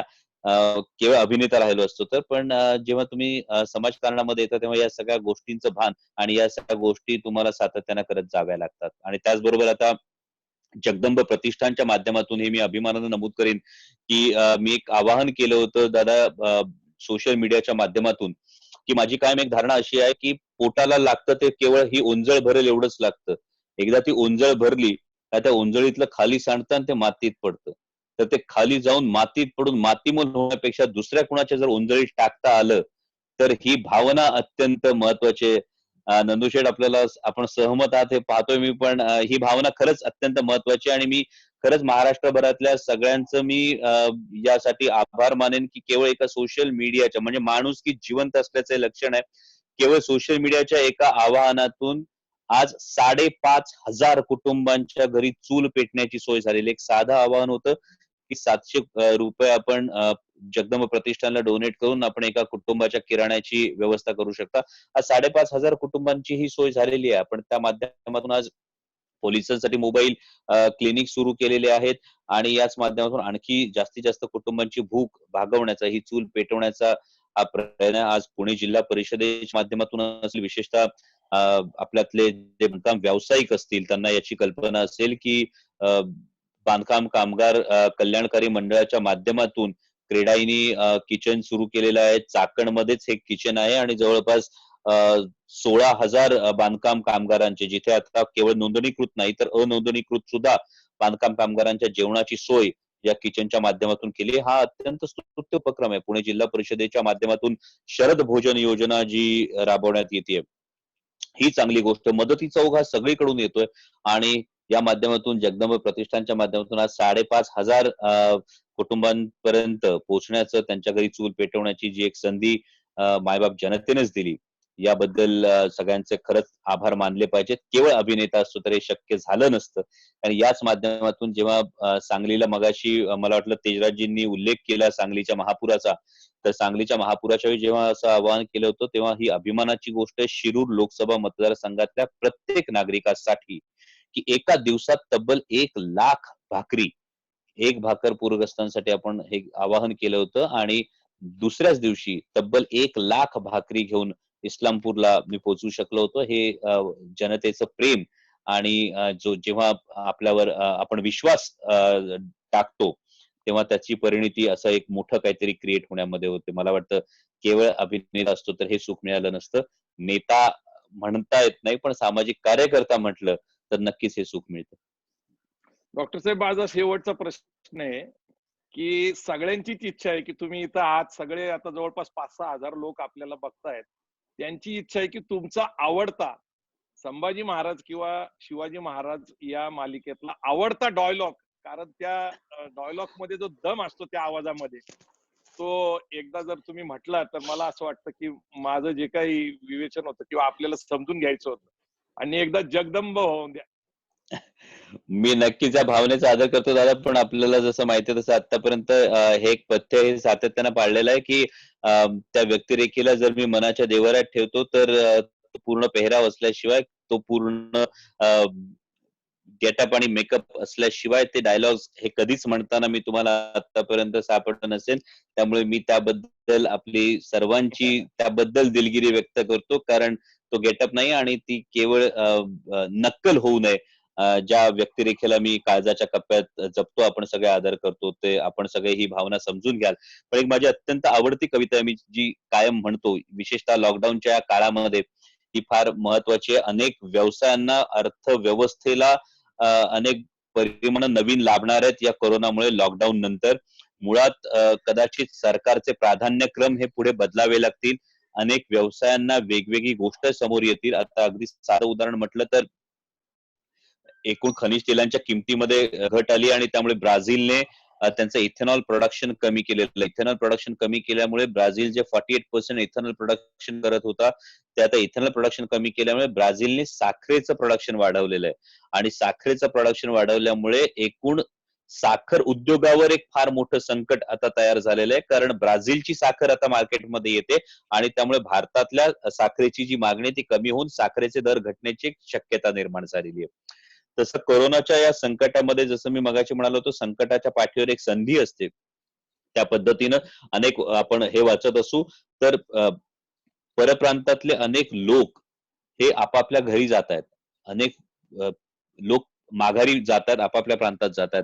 मला वाटतं स्थानिक मराठी तरुणांनी ही संधी म्हणून घेतली पाहिजे. कुठल्याही कामाला नकार देऊ नका. नवनवीन कामं शोधा. कुठल्याही कामात कमीपणा नाही.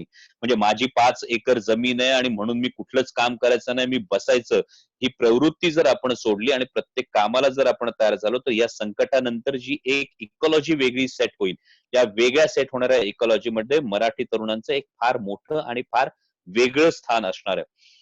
या कोरोनाच्या संकटानं पुन्हा आपल्याला आणखी एक गोष्ट दाखवून दिली, ती म्हणजे मला वाटतं आता इथून पुढं माझ्या वाढदिवसासाठी किंवा मला कुणाच्या स्मरणार्थ देणगी द्यायची असेल तर ती मी मंदिराला देणार नाही, मी ती हॉस्पिटलला देईन. ही भावना तरी आता आपल्या प्रत्येकामध्ये किमान ती जागी झाली असेल, कारण देवळाचे सोन्याचे कळस यावेळी मदतीला येत नाहीत, ही गोष्ट आता आपल्याला कळून चुकलेली आहे. आणि त्यामुळे आपण या गोष्टीतून नक्कीच एक जागरूकता निर्माण करू. कोरोना नंतर जे प्राधान्यक्रम बदलतील त्यामधला कुठला व्यवसाय कसा अफेक्ट होईल याचा विचार करावा लागेल. पण पुन्हा हेही दिवस जातील या आशावादावर आपण नक्की जाऊ. आणि तेवढी शेवटची कविता सादर करून मी आपला निरोप घेतो. ही कविता माझ्या शिक्षिका सुचरिता पोरे यांनी मला 9वीत असताना दिली होती. आपटे प्रचालक जेव्हा होतो मी तेव्हा. ती कविता अशी आहे: ध्येय माझे सूर्य आणिक वाट आहे प्रकाशाची, ध्येय माझे सूर्य आणिक वाट आहे प्रकाशाची, वेग माझा वायूचा अन उर्मी आहे तारुण्याची, उदासीनता अन नैराश्य तर आता केव्हाच मागे टाकले, उत्साह अन चैतन्य आता सोबती माझे जाहले, मार्गात माझ्या येईल जो संपलाच तो पाहिजे, मग काळ आला जरी तेव्हा मागे नाही हटायचे, वाटेवर प्रगतीच्या या काळोख कोठेच नाही, वाटेवर प्रगतीच्या या काळोख कोठेच नाही, संपली प्रतीक्षा आता, मार्ग माझा दूर नाही, मार्ग माझा दूर नाही. धन्यवाद. जय शिवराय. डॉक्टर साहेब, तुमचं आम्ही सगळेजण शिवाजी महाराजांची भूमिका केली आणि त्याचा आदर ठेवून आपण जे पण सांगितलं त्या भूमिकेबद्दल, ते डायलॉग्स न मानण्याबद्दल, ते आम्ही सगळेजणांनी आदराने स्वीकारलं. माझ्या आजोबांची एक शेवट 1 मिनिट भोपटकरांच्या कविताने माझ्या बाबतीत समारोप करतो, कारण तुम्ही कविता म्हटली ते सकाळी पहाटे 5 वाजता उठून कविता म्हणायचे आणि ते तुम्ही आता कविता म्हणली त्याला पुढे जोडून म्हणतो, बिकट वाट वही वाट नसावी धोपट मार्गा सोडू नको. बिकट वाट नसावी धोपट मार्गा सोडू नको. थांबला तो संपला धावे त्याला शक्ती येई आणि रास्ता सापडे भ्रांत त्यासी का पडे. ही भोपटकरांची कविता होती. आजोबा आमचे सकाळी पाठे म्हणायचे आणि त्यांनी प्रेरणा मिळायची आम्हाला. तुमच्यामुळे त्या कवितेचं स्मरण झालं. एमईएच्या वतीने अंकुशराव आजबे असतील, त्यांचे सगळे सहकारी विक्रम गायकवाड आणि आपण या मुख्यतः 1.5 तासपेक्षा जास्त वेळ या चर्चेत सहभागी झाला. अनेक अंगाने चर्चा झाली. इतिहास असेल किंवा वर्तमानामधलं अर्थकारण असेल, आपला अभिनेता ते नेताचा प्रवास असेल, आपण हा वेळ दिला, आमच्या सगळ्यांना आपल्या भाषेने उद्कृत केलं. त्याबद्दल मी नम्रपणे आपलं हे करतो, आभार मानतो आणि पुढची सूत्र एमईएच्या प्रमुखांना देतो. फक्त एक जाता जाता प्रवीण दादा, मी सगळ्यात जास्त आभार मानणे, मी एक अट ठेवली होती ती म्हणजे विक्रम माझा कॉलेजचा अगदी जवळचा मित्र असल्यामुळे ही मुलाखत विक्रमने न घेतल्याबद्दल आपल्या सगळ्यांच्या मनापासून मी आभार मानतो. पण एकदा कोरोनाचा हा लॉकडाऊन संपला की आपण नक्की सगळे एकदा भेटूयात आणि मग तुमच्या सगळ्यांना प्रत्यक्ष भेटायला मला आवडेल. सगळ्यांना कुटुंबासह डॉक्टर साहेब आपल्याला भेटायचंय. नक्की भेटूयात. नमस्कार. आजचा सेशन हा अत्यंत प्रेरणादायी झाला. आजच्या सेशनला जसं मी बघतोय तसं फेसबुक वरती एक 15,000 लोकांनी व्ह्यू करतायत आणि 15,000 ते 20,000 लोकांपर्यंत आपण प्रचंड शॉर्ट नोटीस मध्ये पोहोचू शकलो. सगळ्या व्ह्युअर्सचे मी पहिल्यांदा आभार मानतो की तुम्ही आमच्या आव्हानाला प्रतिसाद देऊन एवढ्या कमी शॉर्ट नोटीस मध्ये जॉईन झाला. त्याबरोबर मी दिलगिरी व्यक्त करतो, मध्ये काही टेक्निकल हिच आल्यामुळे थोडासा 2 मिनिटं प्रोग्राम फेसबुक आणि युट्यूब मध्ये डिस्कनेक्ट झाला. त्याची आम्ही यापुढे काळजी घेऊ. डॉक्टर साहेबांचं सर्वप्रथम आभार मानतो. डॉक्टर अमोल कोल्हेंनी या वेळात वेळ काढून उद्योजकांना प्रोत्साहन देण्यासाठी शिवाजी महाराज, शहाजी महाराज, संभाजी महाराज व मराठ्यांचा इतिहास, राज्यमाता जिजाबाई यांच्या सगळ्यांच्या दृष्टीने व यांच्या सगळ्यांच्याकडनं काय प्रेरणा घेतली पाहिजे, एक एंटरप्रेनर्सच्या अँगलनी हा वेगळा असा हा कार्यक्रम घडवला. त्यांच्यामुळे नक्कीच समाजाच्या नवीन उद्योजकांना प्रेरणा मिळेल. आपण म्हणाला की ते डॉक्टर आहेत, ऍक्टर आहेत आणि लीडर आहेत. मी म्हणेन की ते एक एंटरप्रेनर सुद्धा आहेत.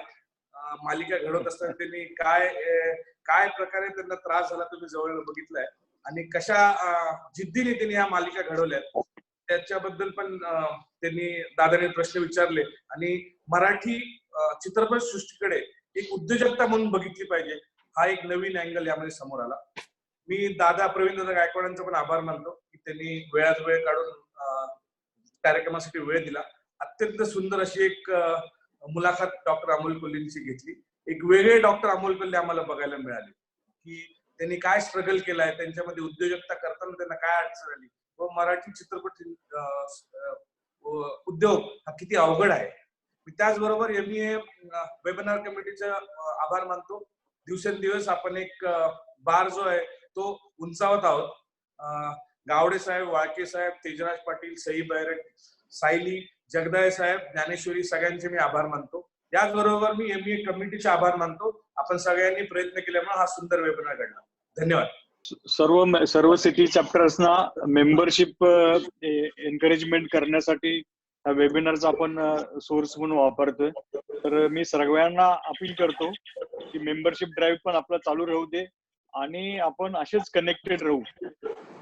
थँक्यू. धन्यवाद.